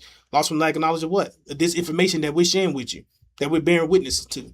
That they didn't get this information. He said, you know better, you do better. That way you can prepare. That way you start to think in a different direction. Now you start to you're uplifted. Now you uplift your people. Now you stepping out the mud. Now you make sure you pull your people out the mud. You see, but they never get the information. It's because it's people blocking the message. And it said there'd be blood on their hands. It said that they're gonna suffer. It said that you wouldn't want to wear their shoes even if it was made of gold. You wouldn't be in their shoes even if it was made of gold, right? So they have a terrible, terrible judgment ahead of them. It said it'd be worse than what would happen to the chief demon. Would it be worse than all our enemies? Because it'd be our own people, right? It'd be your own people that helped. And that means that they went totally against themselves in us to destroy us. And that's even worse. You see? So however, brothers and sisters, it's all here. This is the future news. This is future news.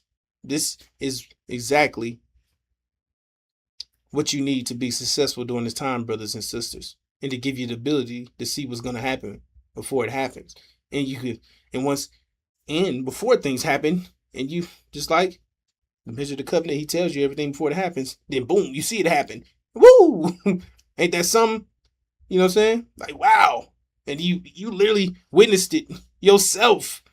And the thing is, he's been preaching these things. And when they happened, it was like, whoa. You see? And we was there to witness every year, every time, everything. Every time he say something, every time something happened, boom, bam, boom, bam. It was just like, man, it was amazing. So, who wants to keep being blind? I love that I can see. So who would go back to blind themselves? Who would blindside themselves? Who want to keep being blind, walking around with sticks? smacking on the ground. Make sure you're close to the person that's blind with you. And then the person that's all in the front blind, y'all headed to a ditch. You see? So, with that being said, brothers and sisters, this is the future news. We're living out scripture. And there's more things that take place, brothers and sisters. So with that being said, I will now bring this to a close and bring in the next speaker. Assalamu alaikum. Assalamu alaikum, sisters and brothers. I'm Nicolette Hodge, here identifying the war in heaven, which the messenger of the covenant, Daniel the prophet, who is also the breaker of the seven seals, and Joshua the Messiah, prophesied the war in heaven years, many years before the war occurred. Heaven is the Middle East, sisters and brothers. Our enemy has taught us that heaven is somewhere beyond the sun, moon, and sky. Sun, moon, and stars. However, how could there be a war in heaven? How could that be verified if heaven is invisible? And why would that even be significant to us? If it's truly on another realm and it's invisible and we can't verify any of it, why would we even care about a war in heaven? So it's clear, sisters and brothers, that our enemies have deceived us about what's real, about reality. Heaven is a physical place on earth. It is the Middle East. Hell is also a physical place on earth. It is America. We are in the hells of North America. There is no hell beneath our feet. There is no mysterious, invisible devil with a pitchfork and red horns. Devils are the ones that enslaved and afflicted us. America, Britain, false Israel, the Caucasian nation. The Supreme Wisdom Lessons identifies that the devil is the Caucasian white man, period. And the devil cannot be reformed. So all of these things, these places and characters that's identified in the scriptures is real physical things and people that we can identify and physically see, sisters and brothers. Nothing is invisible. So with that being said, the war in heaven, the messenger of the covenant identified that there will be a war in the Middle East. He revealed who will be participating in the war and how these participants are aligned on each side. He revealed who's going to win the war and who's going to lose the war, and how the war outcome is going to affect us, sisters and brothers. So the war in heaven, the war in the Middle East, started in June 2025, which the messenger of the covenant also identified that when they say peace and safety, war would break out in the Middle East. So what happened right before June of 25? In May, they were speaking about peace in the Middle East. Trump was talking about all these peace talks. All right, let's back up a little bit before that. The messenger of the covenant also identified and revealed that Iran would not return to the JCPOA deal. So this is all why Trump is saying that he was going to get Iran to return back to the JCPOA deal. However, the messenger of the covenant told us, no, Iran is not returning to the JCPOA deal, and there will be a war in the Middle East when they say peace and safety. So this is the true news, sisters and brothers. This is the only light, period. So we are given information on what's going to happen before it happens. That means that once we process, understand this information that's being given by the messenger of the covenant and apply and move on the information that's given, we are several steps ahead of the devils and the rest of our enemies at all times. And that is a great position to be in, sisters and brothers. Understand that the unsealed scriptures are for us. The scriptures have been unsealed by the breaker of the 7 seals. The unsealed scriptures is our true mind, our angel mind. And this is the mind that we need to overcome all of our enemies and take our land, Arabia, back. So with that being said, the war in heaven, let's get into the details. The war started June of 2025. All right. Here in the book of Revelations, chapter 12, verse 7 through 9. And occurred war in the heaven. The Michael and the angels of him, of the 2 war with the dragon. And the dragon warred and the angels of it. And not it proved strong. Not but place was found of them yet in the heaven. And was thrown the dragon the great, the serpent the archaic, the being called devil and the Satan, the making to err, the being inhabited whole. He was thrown into the earth, and the angels of him with him were thrown. All right, sisters and brothers. And occurred war in the heaven. Heaven is the Middle East. We are given the participants. Michael and his angels versus the dragon and his angels. All right. And they were given the outcome. It said, and not it proved strong. Not but place was found of them yet in the heaven. And was thrown the dragon the great, the serpent the archaic, the being called devil and the Satan. So that means the dragon and his angels are going to be defeated in this war in the Middle East. And Michael and his angels are going to be victorious. And we're also being given details about the kind of defeat that the dragon and his angels will experience. It shares that they will be, it identifies that they will be thrown out of the Middle East. So when you throw something, when you are thrown out of something or somebody throws you out of something, that is a forceful removal. All right. So that tells us right there, the type of defeat is not going to be a retreat. It's not going to be a peace talk.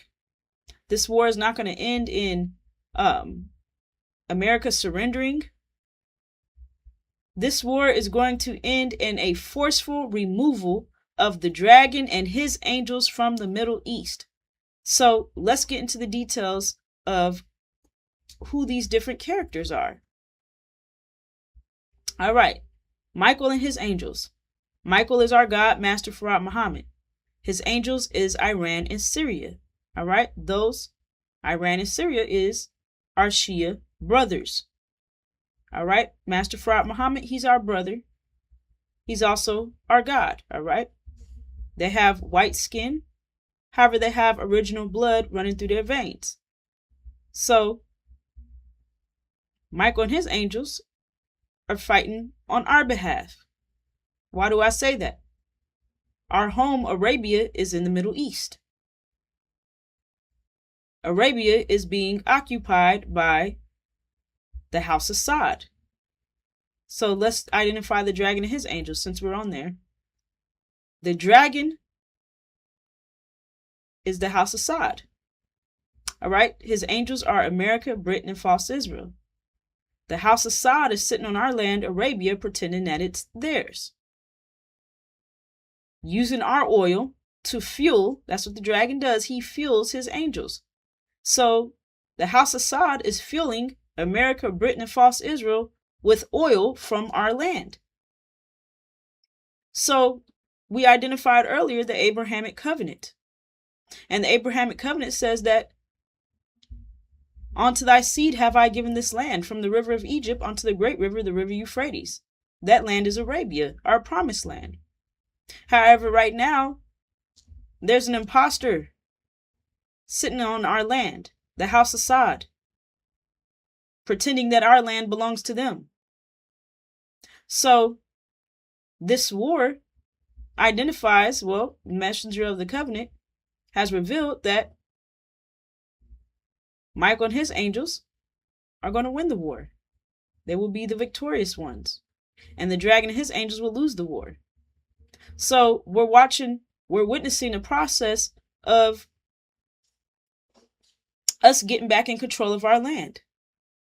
Michael and his angels will win the war and take control of the entire region, which includes our land, Arabia. So Michael and his angels are going to secure our home for us. And that is the process that we will be given our land back. So we're watching the Middle East be purged. We're watching the process of our enemies being removed out of the Middle East. Now the dragon and his angels. All right.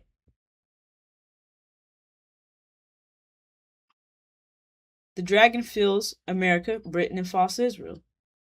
False Israel has our identity. They have stolen our identity. They claim that they are the true seed of Abraham, when in reality, they are the seed of the devil. False Israel is the synagogue of Satan. So Satan is claiming to be us.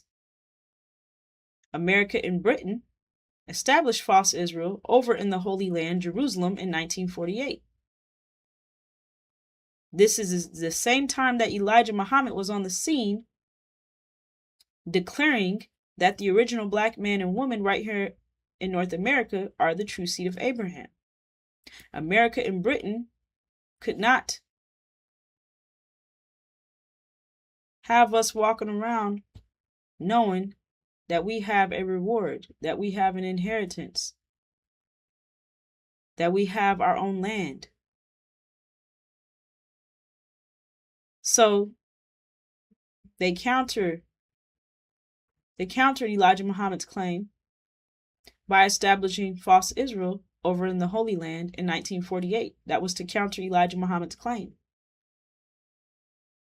So false Israel has been in the Holy Land since 1948.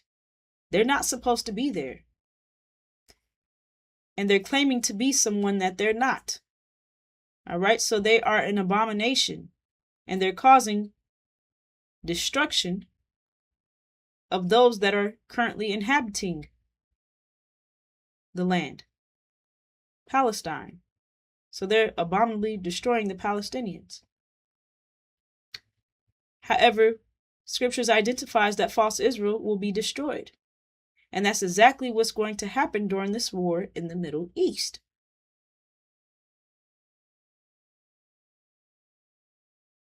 Michael and his angels are going to win this war. All right? And the dragon, which is the House of Assad, America and Britain will be kicked out of the Middle East first. They will be thrown out of the Middle East. Again, that's a forceful removal. That's not a retreat. That's not a peace talk. So until that formation happens of America and Britain being thrown out, the House of Assad being thrown out, you know that the war in the Middle East is not over. And then false Israel, remember, they were established by America and Britain in 1948. They receive finances, resources, 100% backing from America and Britain. That's their support. However, once America and Britain are removed from the Middle East, false Israel is left stranded to go under siege and be destroyed. So this is a big problem for America and Britain, all right, and the rest of our enemies, because false Israel is claiming to be the true seed of Abraham. The true seed of Abraham will not be destroyed. The true seed of Abraham will go home in peace, never to be uprooted again. So when false Israel is destroyed, that's going to reveal to the whole world exactly who the true seed of Abraham is, which is the original black man and woman right here in the hills of North America. And we have the proof to back it up. We endured 400 years of enslavement and affliction. We endured the Holocaust. So We are the rightful heirs of the Abrahamic covenant. So, false Israel's destruction, false Israel's pending destruction, is one of the reasons why we are in danger, sisters and brothers. That's one reason. Because false Israel is the force that's holding us down. This entire reality is based off the lie that false Israel is the true seed of Abraham. America and Britain are upholding that lie 100%. That's why they're supporting false Israel in whatever false Israel decides to do.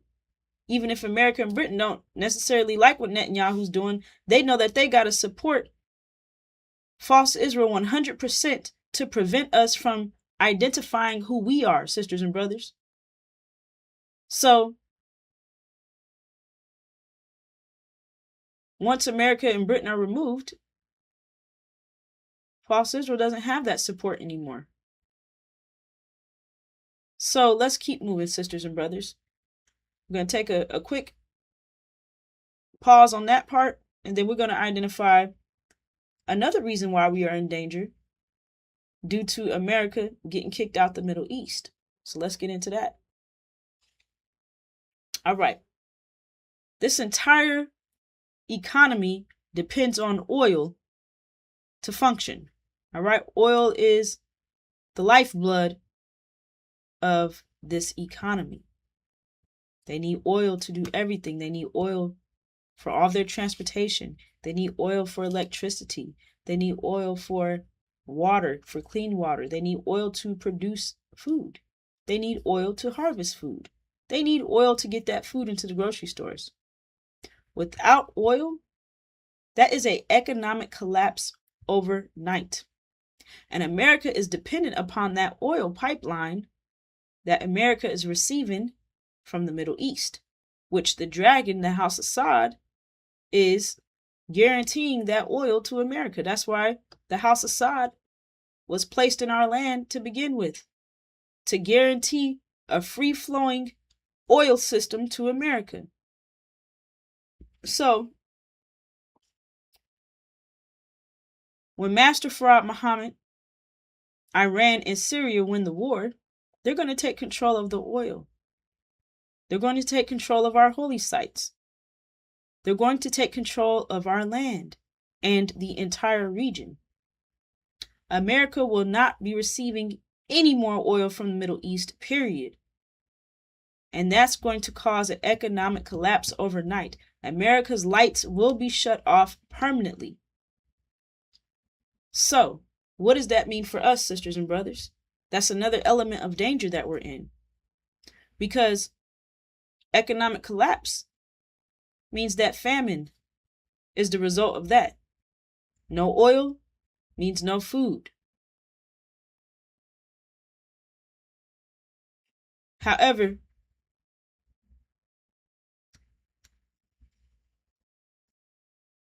and our next speaker will go further into the situation of famine. However, sisters and brothers, no food means that these devils will take desperate measures to survive. No food, economic destruction. That means that there will be chaos all around us. And the target is on our backs, sisters and brothers. The target is on our backs. Now I'm going to get back to identifying when America and Britain are kicked out the Middle East, as I have said, false Israel will go under siege and be destroyed.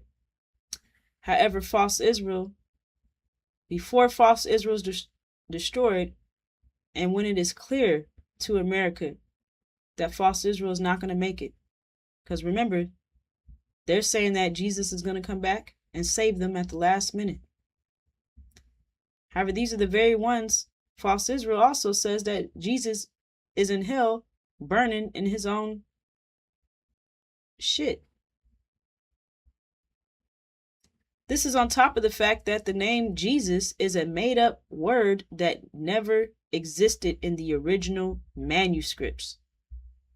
That's something that the devil's made up to deceive us. The word Jesus really is Jesus, and it comes from Greek mythology, and it's a total made-up character. And that Jesus, Christ, which Christ is also a made-up word, is to deter us from Joshua, the Messiah. So they say that Jesus Christ is going to come back and save them at the last minute. All right? So they're counting on that. However, when it is clear that false Israel is not going to make it, and that false Israel is going to be destroyed, America will make an attack on all blacks, sisters and brothers, because they have to get rid of the evidence of the crimes that they have committed. And we are that evidence, sisters and brothers. So they have to, according to their plans, they have to destroy us before false Israel is destroyed. Because once false Israel is destroyed, we pop right up. False Israel is a weight, a force holding us down. We're a balloon. We're meant to rise. As soon as that foot is removed off of our backs, false Israel, we spring right up. All right? So our vision comes through full throttle. Our vision of leaving America and taking our land, Arabia, back. These devils can't have that. So they plan to destroy us before false Israel is destroyed. We're in danger, sisters and brothers.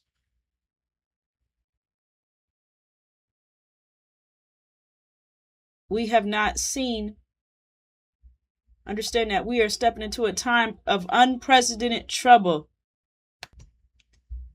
We are stepping into a time of unprecedented trouble. That means things are going to be happening that never happened before and will never happen again. So this attack on all blacks is something that's unprecedented, sisters and brothers. This is a deliberate, brutal, deadly attack in which they have already legalized using deadly force, using the U.S. military on U.S. citizens. And we're in America right now, right? We've been here for the last 400, 500 years. We're in a strange land that does not belong to us. We're sojourning here. We're temporarily here. They refuse to let us go. They already have a plan in place to destroy us at the drop of a dime. So we are in danger, sisters and brothers. We are in severe danger. So what does that mean for us? Just the mere fact that you're given this information in advance puts you in a position to be successful, puts us in a position to overcome this danger, puts us in a position to come out on top of this unscathed. Not a hair on our head will be harmed as long as we do what we're supposed to do, which is why we are here giving you this information, sisters and brothers. We will unite. We will come together as one mighty army, one body, and our discipline is going to protect us. However, doubling down on the fact that our enemies have already planned our destruction, and the fact that we are the true seed of Abraham, our enemies are working overtime to ensure that we do not fulfill the Abrahamic covenant. And they are trying to prevent that by any means necessary. The book of Exodus tells us that they don't want us to leave the country. They refuse to let us go. All right, they try to prevent us from multiplying. That didn't work. Our warrior queens, the original black woman, we stepped up and ensured that Abraham's seed kept coming through the womb so that we could be here today, so that we could fulfill the Abrahamic covenant. So what they were not successful in preventing us from multiplying. They put birth control on us. They put our men in prison. They've tried everything they could, taking our uterus out, doing hysterectomies on us, and we're still here today. Scriptures tells us that they're dealing shrewdly with us. So they're trying to trick us. They're trying to deceive us. However, the fact that you're being given that information, that plan, that shrewd plan, that's not working either. Because we're revealing you, we're giving you the correct information and telling you exactly what's going on, getting you back in touch with reality, sisters and brothers. So that shrewd plan is just another weapon formed against us that is not prospering, will not prosper, period. So here we are today, sisters and brothers. There will be all blacks will be under attack, which our next speaker will get into further. However, just identifying the fact that the outcome of this war in the Middle East is going to change our lives dramatically, sisters and brothers. Nothing will be the same. You will not be getting up and going to work every day. You will not be taking your children to school. You will not be partying. Everything is going to change. No more DoorDash orders, no more McDonald's. Everything's going to change, sisters and brothers. This reality will totally be destroyed. All right, and the next reality, come right on in. Right now, we're in the transition period from one reality to the next. We're coming out of the coldest winter ever, and we're going into springtime. Excuse me, sisters and brothers. So this economic destruction is for our benefit. Yes, it's going to be uncomfortable. However, with difficulty is ease, sisters and brothers. Understand that we have been promised our own economics, our own land. We are told that we will come out of here with great wealth, great substance, that we will go home in peace. So we have our own economics. We have our own land waiting for us. And we're going to produce for ourselves. We're going to come together as one body. And all we need is each other, sisters and brothers. Well, we also need our land. We need, you see what I'm saying? However, we all have different functions. And when all those different parts of the body comes together, we have a perfectly healthy body with one vision. All right. So that's what we have to look forward to. This economic collapse will happen any day now. America will be kicked out of the Middle East any day now, sisters and brothers. Any day, any moment. And we were told years in advance by the messenger of the covenant. So that's another way we identify who the messenger of the covenant is. Louis Farrakhan didn't tell you about the war in the Middle East. He hasn't told you about any details. He hasn't prophesied a damn thing. He's not telling you how this is going to affect us and what it is that we should be doing to prepare for this so that we can come out on top of this. He's telling us to pray. He's telling us to just love him and accept devils as our own. He's saying that we ain't going anywhere. So it's clear that he is our enemy. He is a devil in black skin. He's a demon. He hates our guts and he wants us dead, sisters and brothers. However, that weapon of deception, that weapon will not prosper either, sisters and brothers. Just the fact that we're here identifying that shows you that that plan to kill us will not work. So with that being said, I'll bring this part to a close and turn it over to our next speaker. Assalamu alaikum. Assalamu alaikum, sisters and brothers.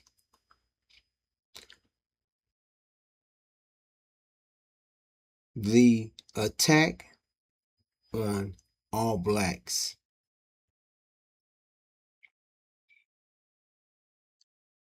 that will take place here in America.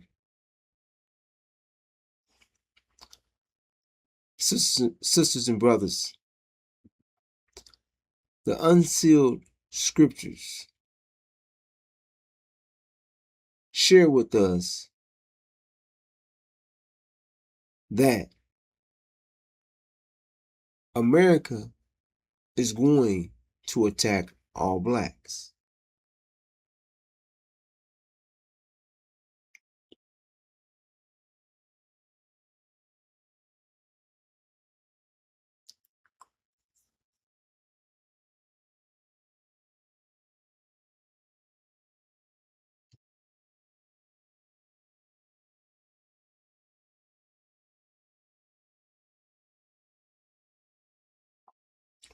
Revelations chapter 6, verse 6 shares with us. And I heard as voice in the midst of the four living, saying, conics of wheat of denarius, and 3 conics of barley of denarius, and the oil and the wine not you should treat unrighteously. Sisters and brothers,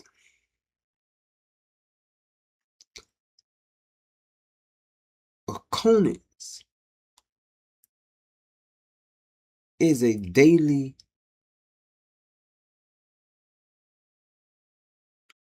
meal, or the amount of a portion for a person, a meal. And here, sisters and brothers, the wheat from the unsealed scriptures, the Injil, the Gospel of Revelations, the NOI, or the original black man and woman here in America, or the wheat. And the rest of, let me say it like this, blacks, master seed, the demons that have been produced from the raping of our woman,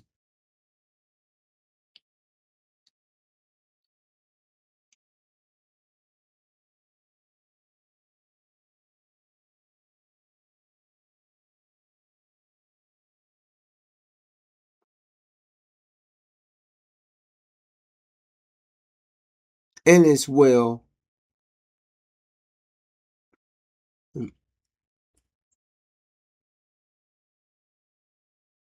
they are, let me say it like this, or the denarius,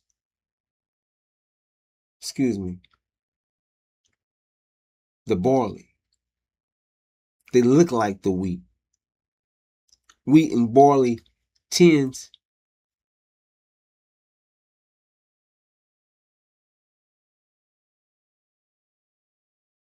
to look the same.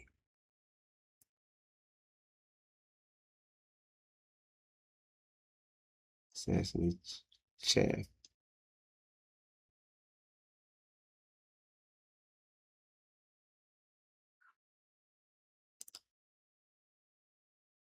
They're described as the barley. Let me say it like that. And the demons are described as the barley. And the original, the Nation of Islam, is described as the wheat.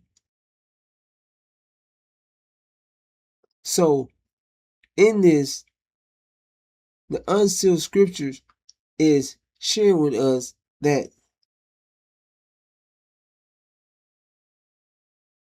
they're going to attack all blacks.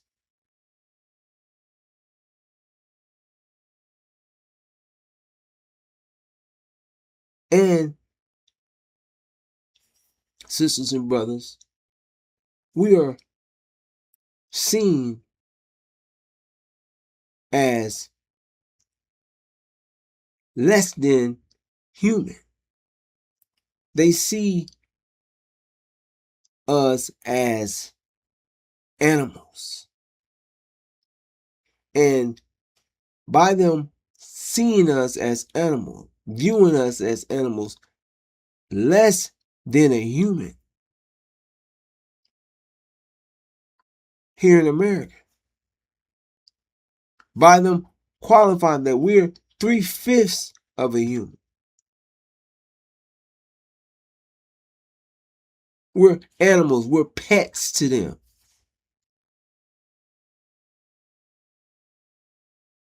That justifies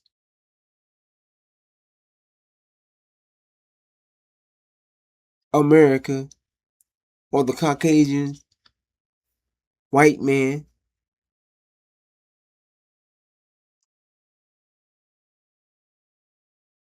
to attack and eat us because we're considered animals. We're not human. We're less than human. So that justifies them to eat us. Now, sisters and brothers,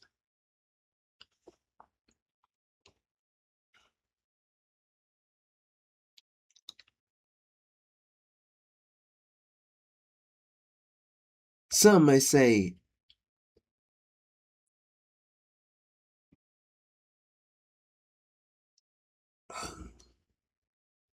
um,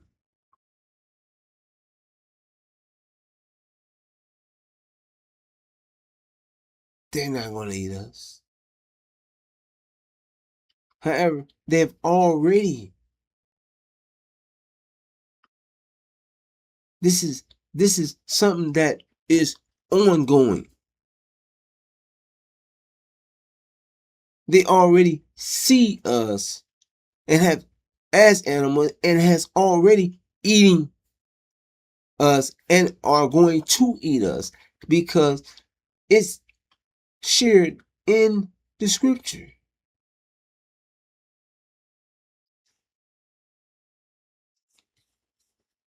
Sisters and brothers,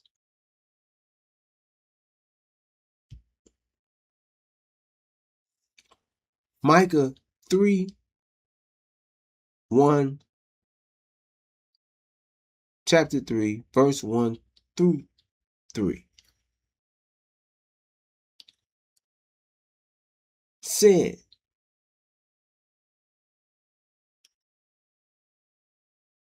I said, listen, you leaders of Israel.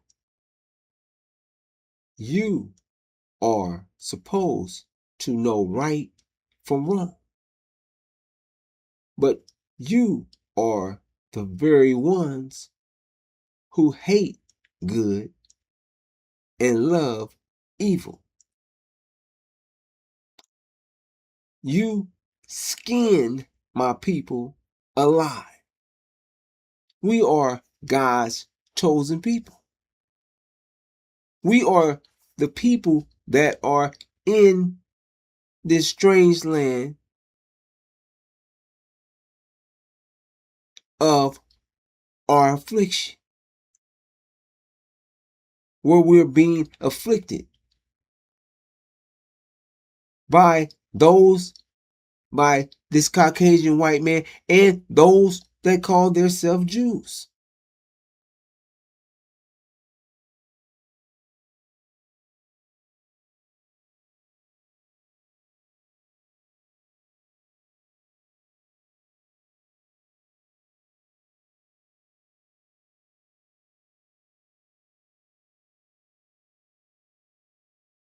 Sisters and brothers, we are the people is speaking on here.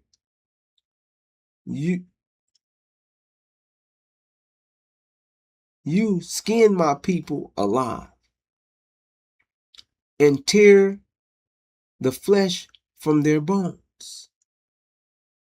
Yes, you eat my people's flesh.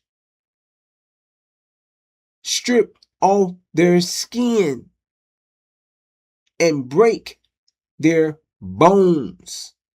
You chop them up like meat for the cooking pot.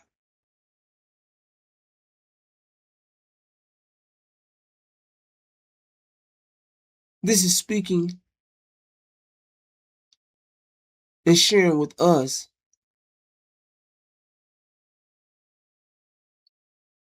what they're going to do, because they justify, sisters and brothers, this in their mind because they see us as animals.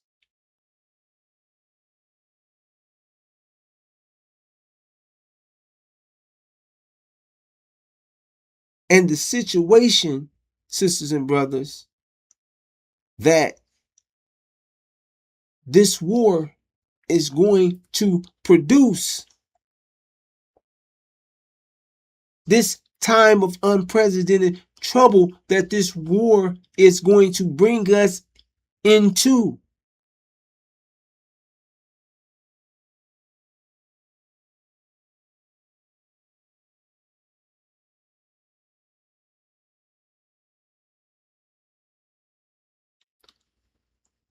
a time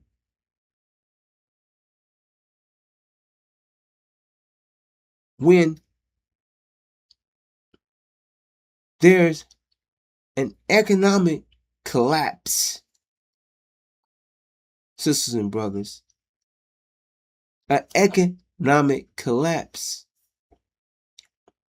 meaning, and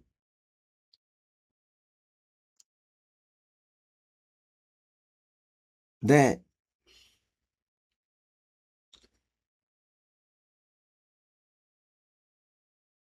your everyday normal way of life, your day-to-day life, is going to come to a screeching halt.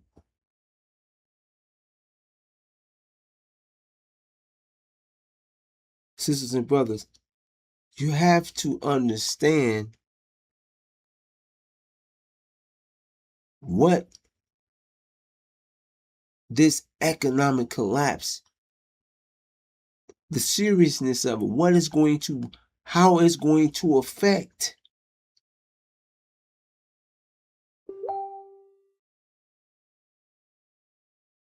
the world, and how that we are in, and how it's going to affect us.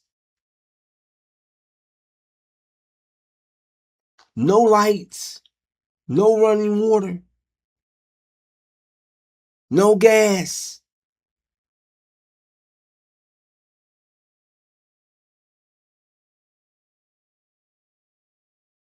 no food, chaos,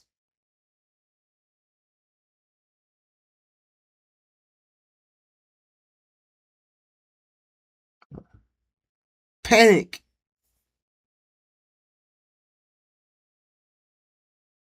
This is what is going to happen. How many days do you think is going to take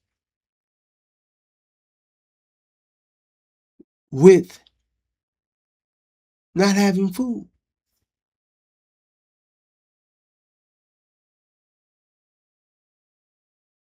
That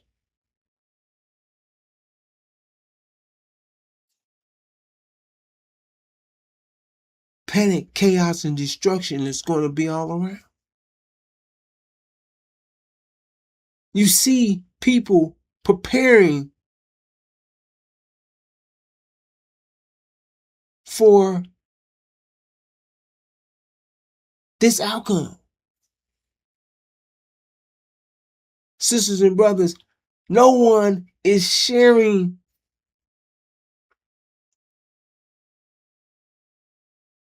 what's coming, what's going to take place with us.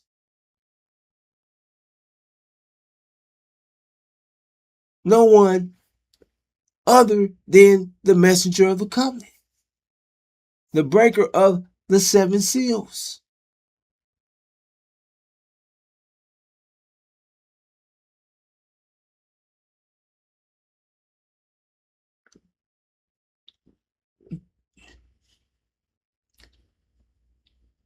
Joshua, the Messiah. Master Suleiman, the Son of Man.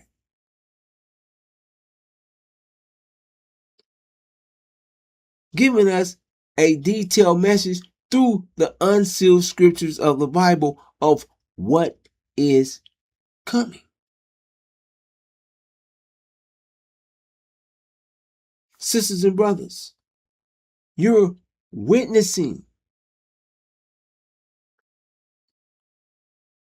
more murder,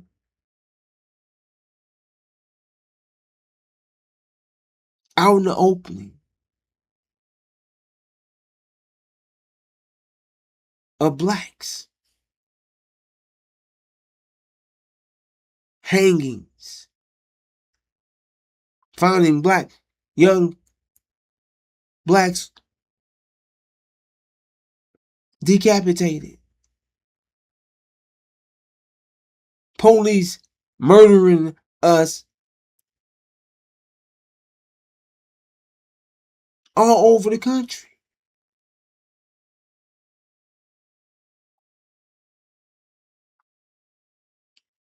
This is normal for them. And sisters and brothers,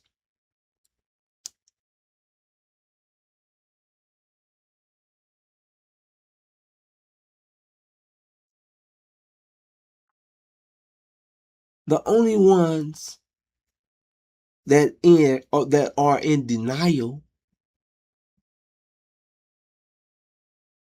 of this fact is us, or you. Not understanding, not seeing who your enemies are. Not understanding that what is coming, the outcome of this war, what is going to bring to your reality. You're too busy being caught up, blocked, and distracted with monotonous things that are not going to do anything for you. You're distracted on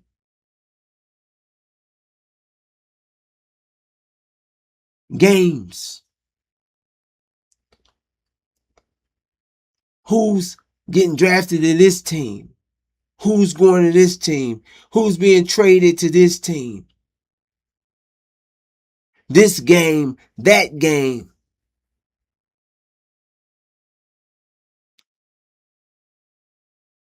And your children,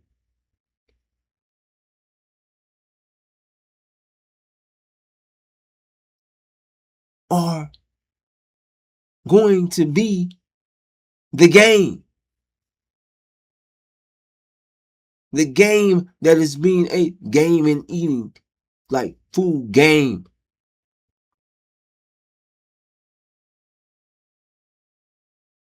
You don't see or understand what's being shared with you. And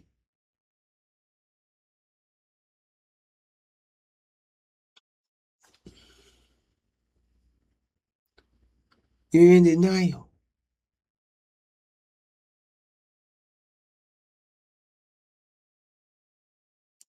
Sisters and brothers, the outcome of this war,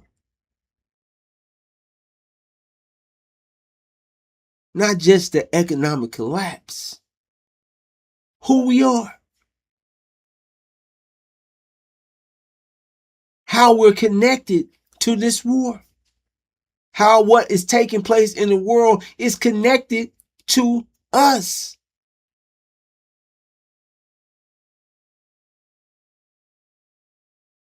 How we are God's chosen people. It's affecting the world. This war that we're witnessing is connected to us.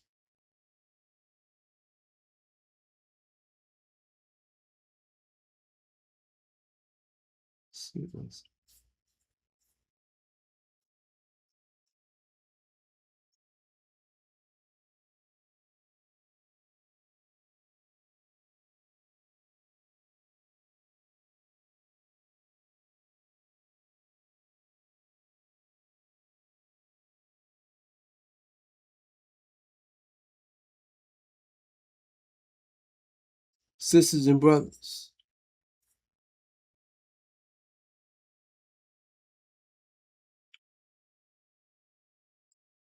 false Israel's destruction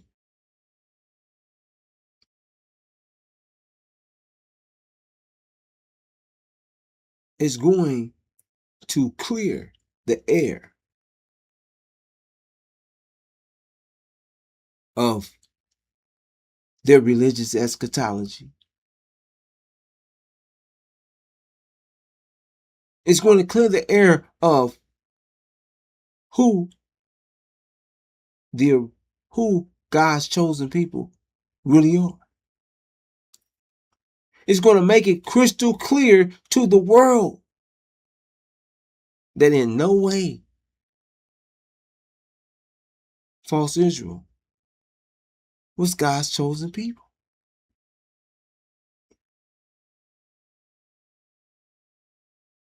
It's going to make it clear to the world who is or are God's chosen people.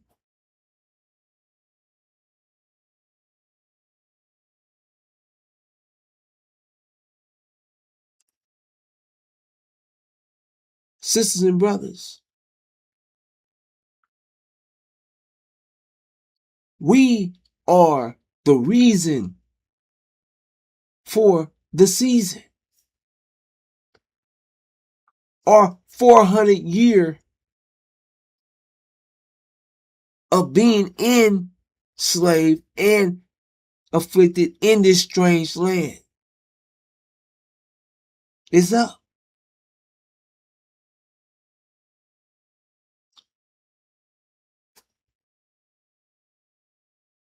Our reason for going through, from submitting and going through this affliction, enslavement,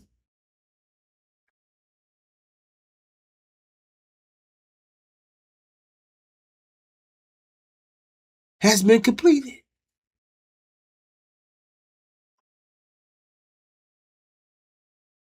To make us new.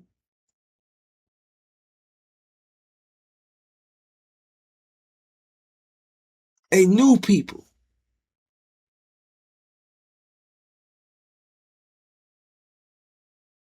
To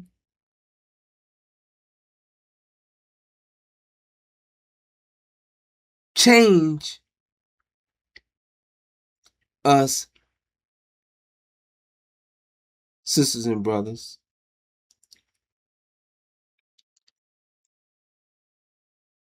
this process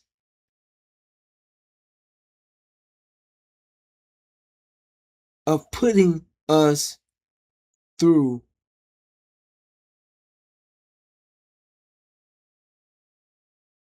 extreme pressure.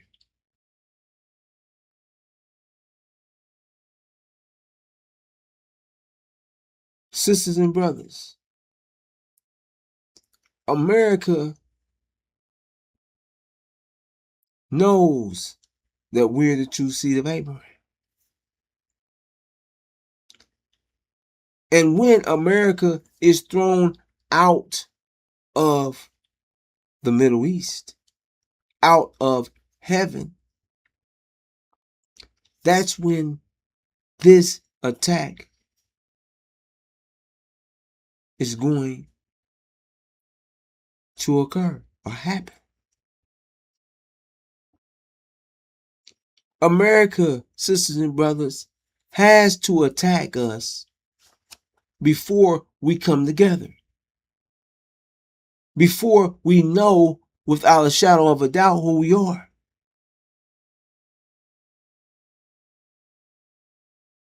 And America knows that they must do this before false Israel is destroyed. Sisters and brothers, the outcome of this war is already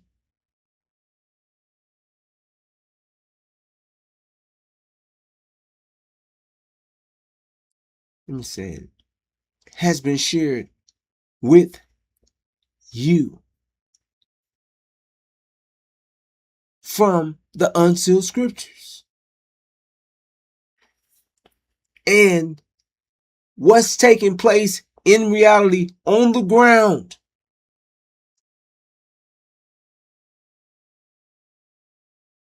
is adding up to what's been shared with you.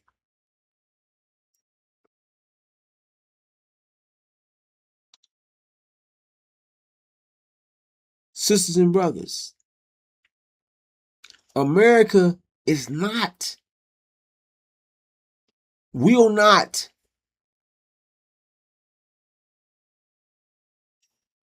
wake you up, will not warn you. It's not going to warn you. They're not going to share with you what is really taking place. And sisters and brothers,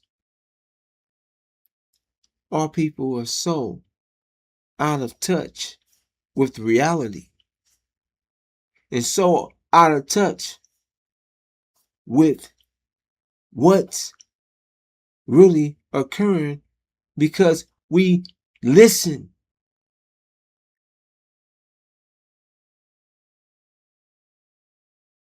to what our enemies share with us to keep us from knowing the truth, to keep us from preparing, to keep you blind, deaf, and dumb to reality.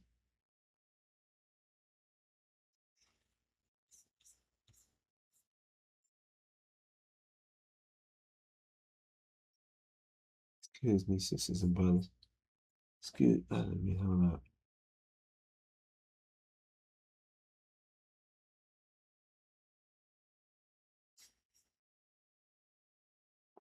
I'm trying to. The reality of what is real, actually, what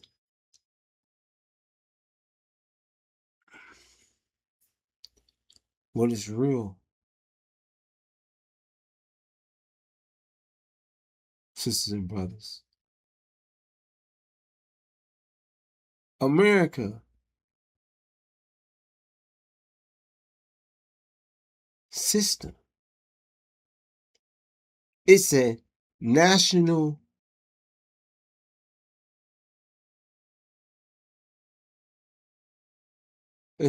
it's considered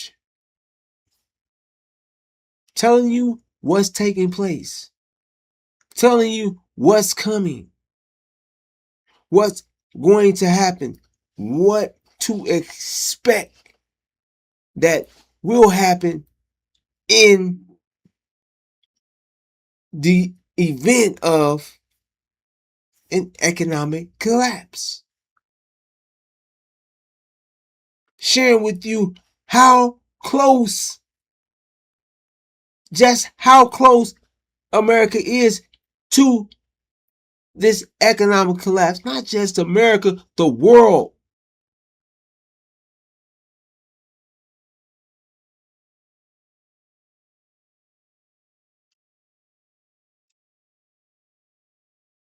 To tell you anything is a threat, a national security threat to the elite, to the rulers, to America. Because they want your dumb ass to stay dumb as they prepare, plan, put away, stockpile food, water, and accessories in their bunkers and in their caves as they plan to ride it out. Sisters and brothers,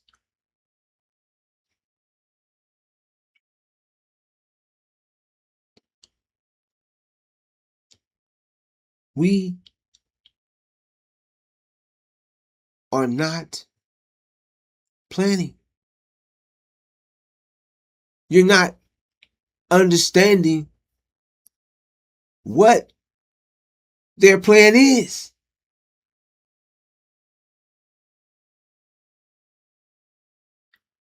You don't understand and see that they plan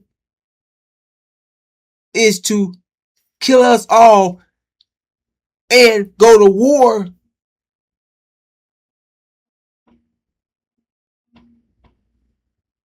with God. Meaning they're going to go to war with God's people. They're planning to kill us, sisters and brothers.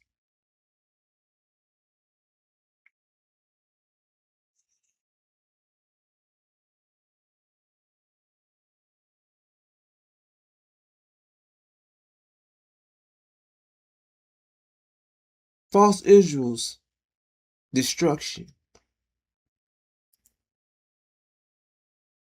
is going to lift that weight off of us.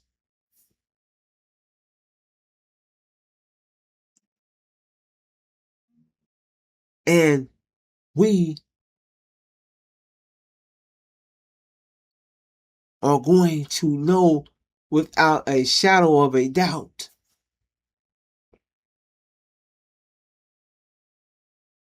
who we are.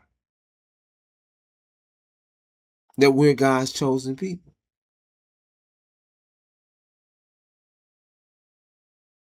The chief demon, the son of perdition,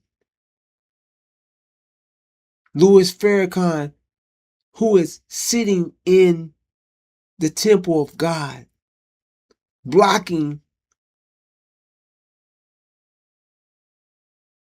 the truth and holding this wall, holding up this wall of lies, deception.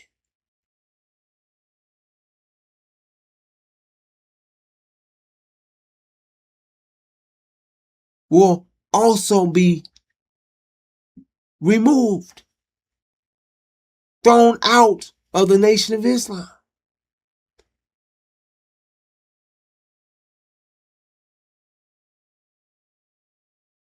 We are going to rise overnight, sisters and brothers, as a nation, a mighty nation, as a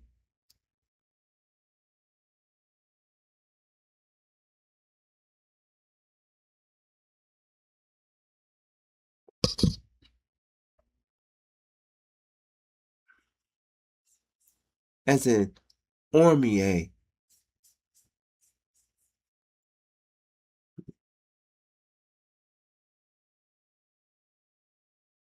exceedingly great army.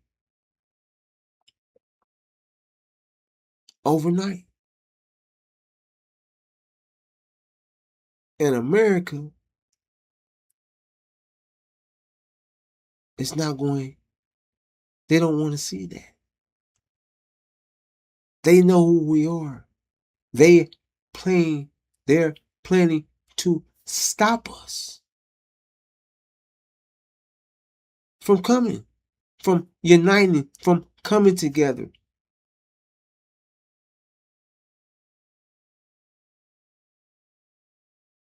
This is their plan, sisters and brothers. This is what's being shared with you. This is the outcome from the unsealed scriptures of what is going to take place.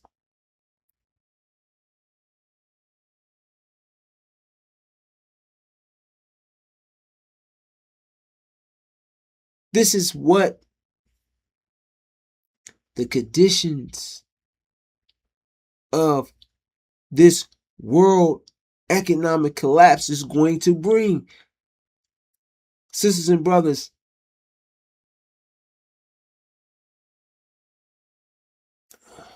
the seriousness of this economic collapse. You're not being told what this economic collapse is going to bring on you. You think that, oh, you had this, you've been lied to and tricked in every movie of destruction. Independence Day, Doomsday. This Caucasian white man, this devil, shows you that no matter how extreme the day is or the movie is or the situation is, if the earth is cracking and they always find a damn way that they show you that they were successful. They came out of it. And that's what you're thinking. Oh, we're going to be all right. No, you're not going to be all right.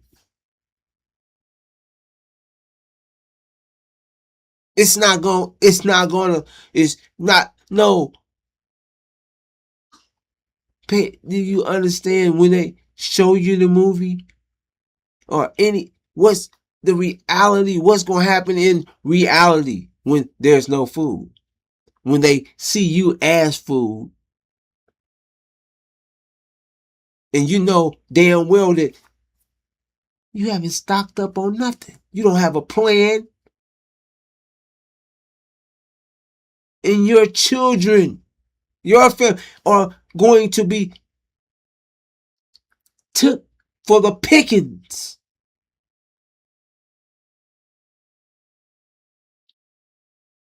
And you're sitting up worried about preseason. Football preseason. Baseball.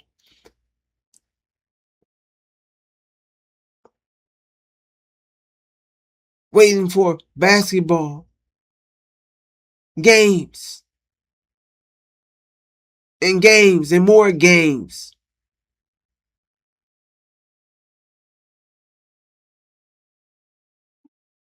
Things that are not going to help you.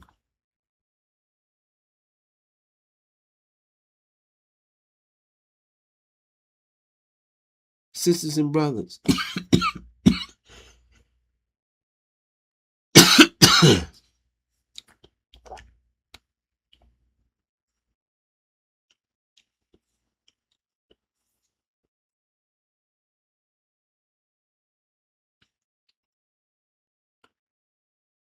We're not staying here. We're coming out of America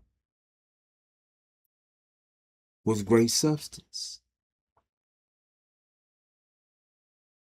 You're sitting up, and those of, I think you're Oh, you're planning to stay here?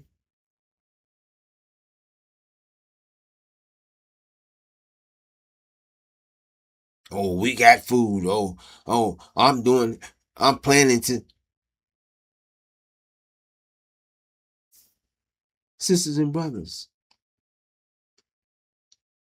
they're planning to stay here. We're leaving. We're coming,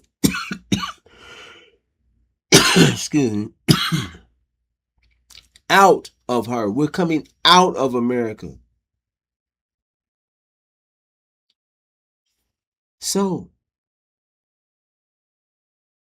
we're coming together as exceedingly a great army. Exceedingly great army.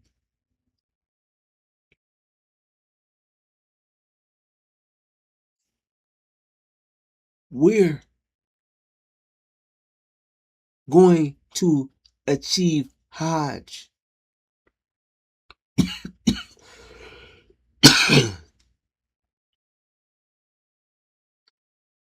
Getting and uploading our new mind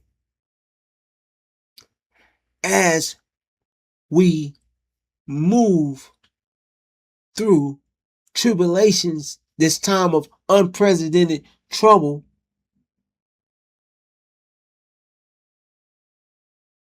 to our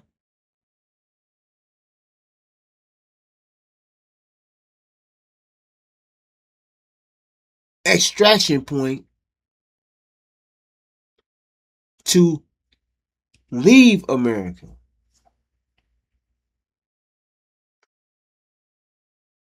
And saying this, sisters and brothers, because we're going to eat. But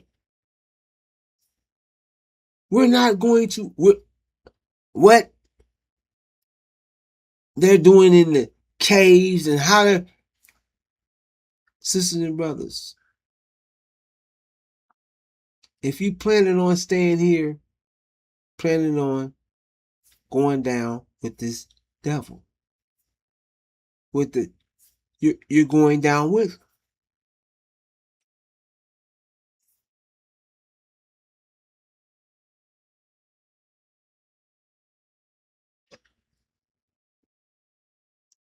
I'm because when we're gone, when we're taken out, America, China is going to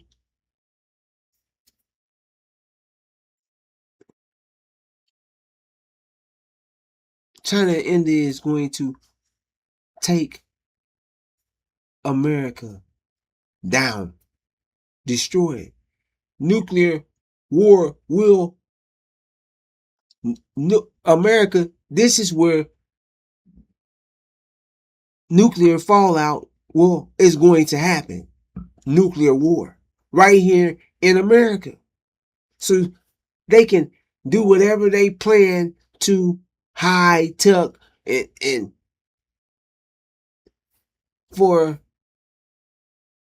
whatever length of time they think that they're going to be successful. That's on them. Sisters and brothers, we're coming out of here with great substance. We're not staying here. We're coming out with their riches. We're leaving. That's what the unsealed scriptures share with us, sisters and brothers. That's our vision. That's our plan. Allah's plan, God's plan. And we are God's chosen people. We're leaving. So, sisters and brothers,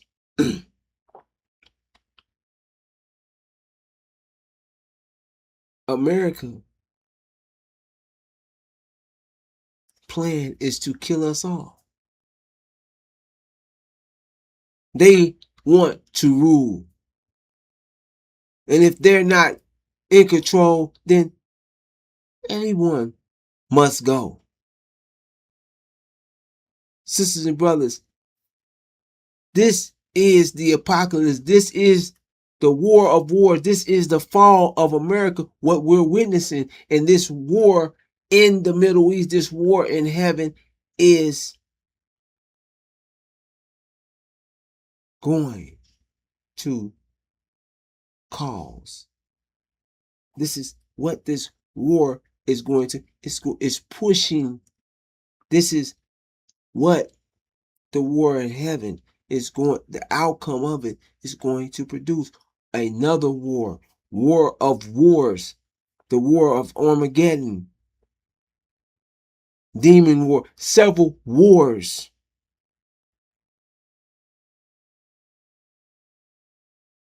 Sisters and brothers. However, as I shared, we have a way out.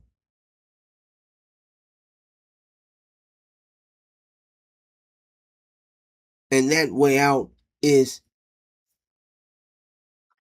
there's only one. There's only one way out. That way is accepting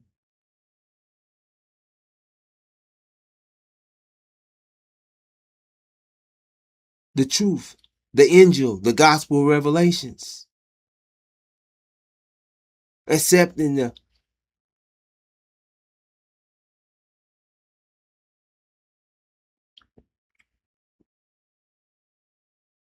Son of Man, Joshua, the Messiah.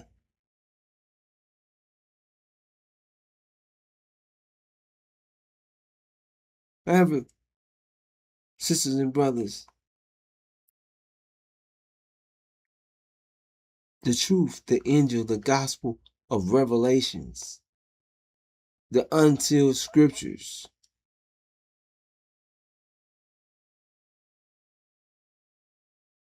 with that, sisters and brothers, I'm going to bring this, I'm going to return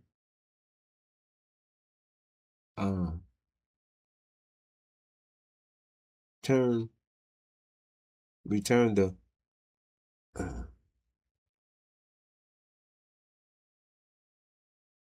mic over to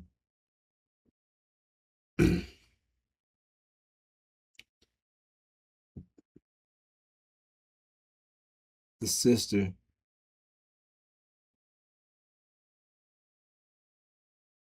Assalamu alaikum.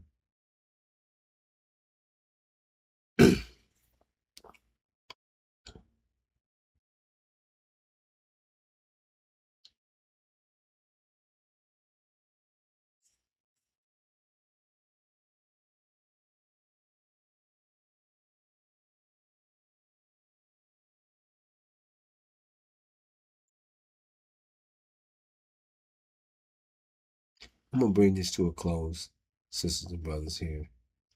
I'll close it out. Assalamu alaikum, sisters and brothers.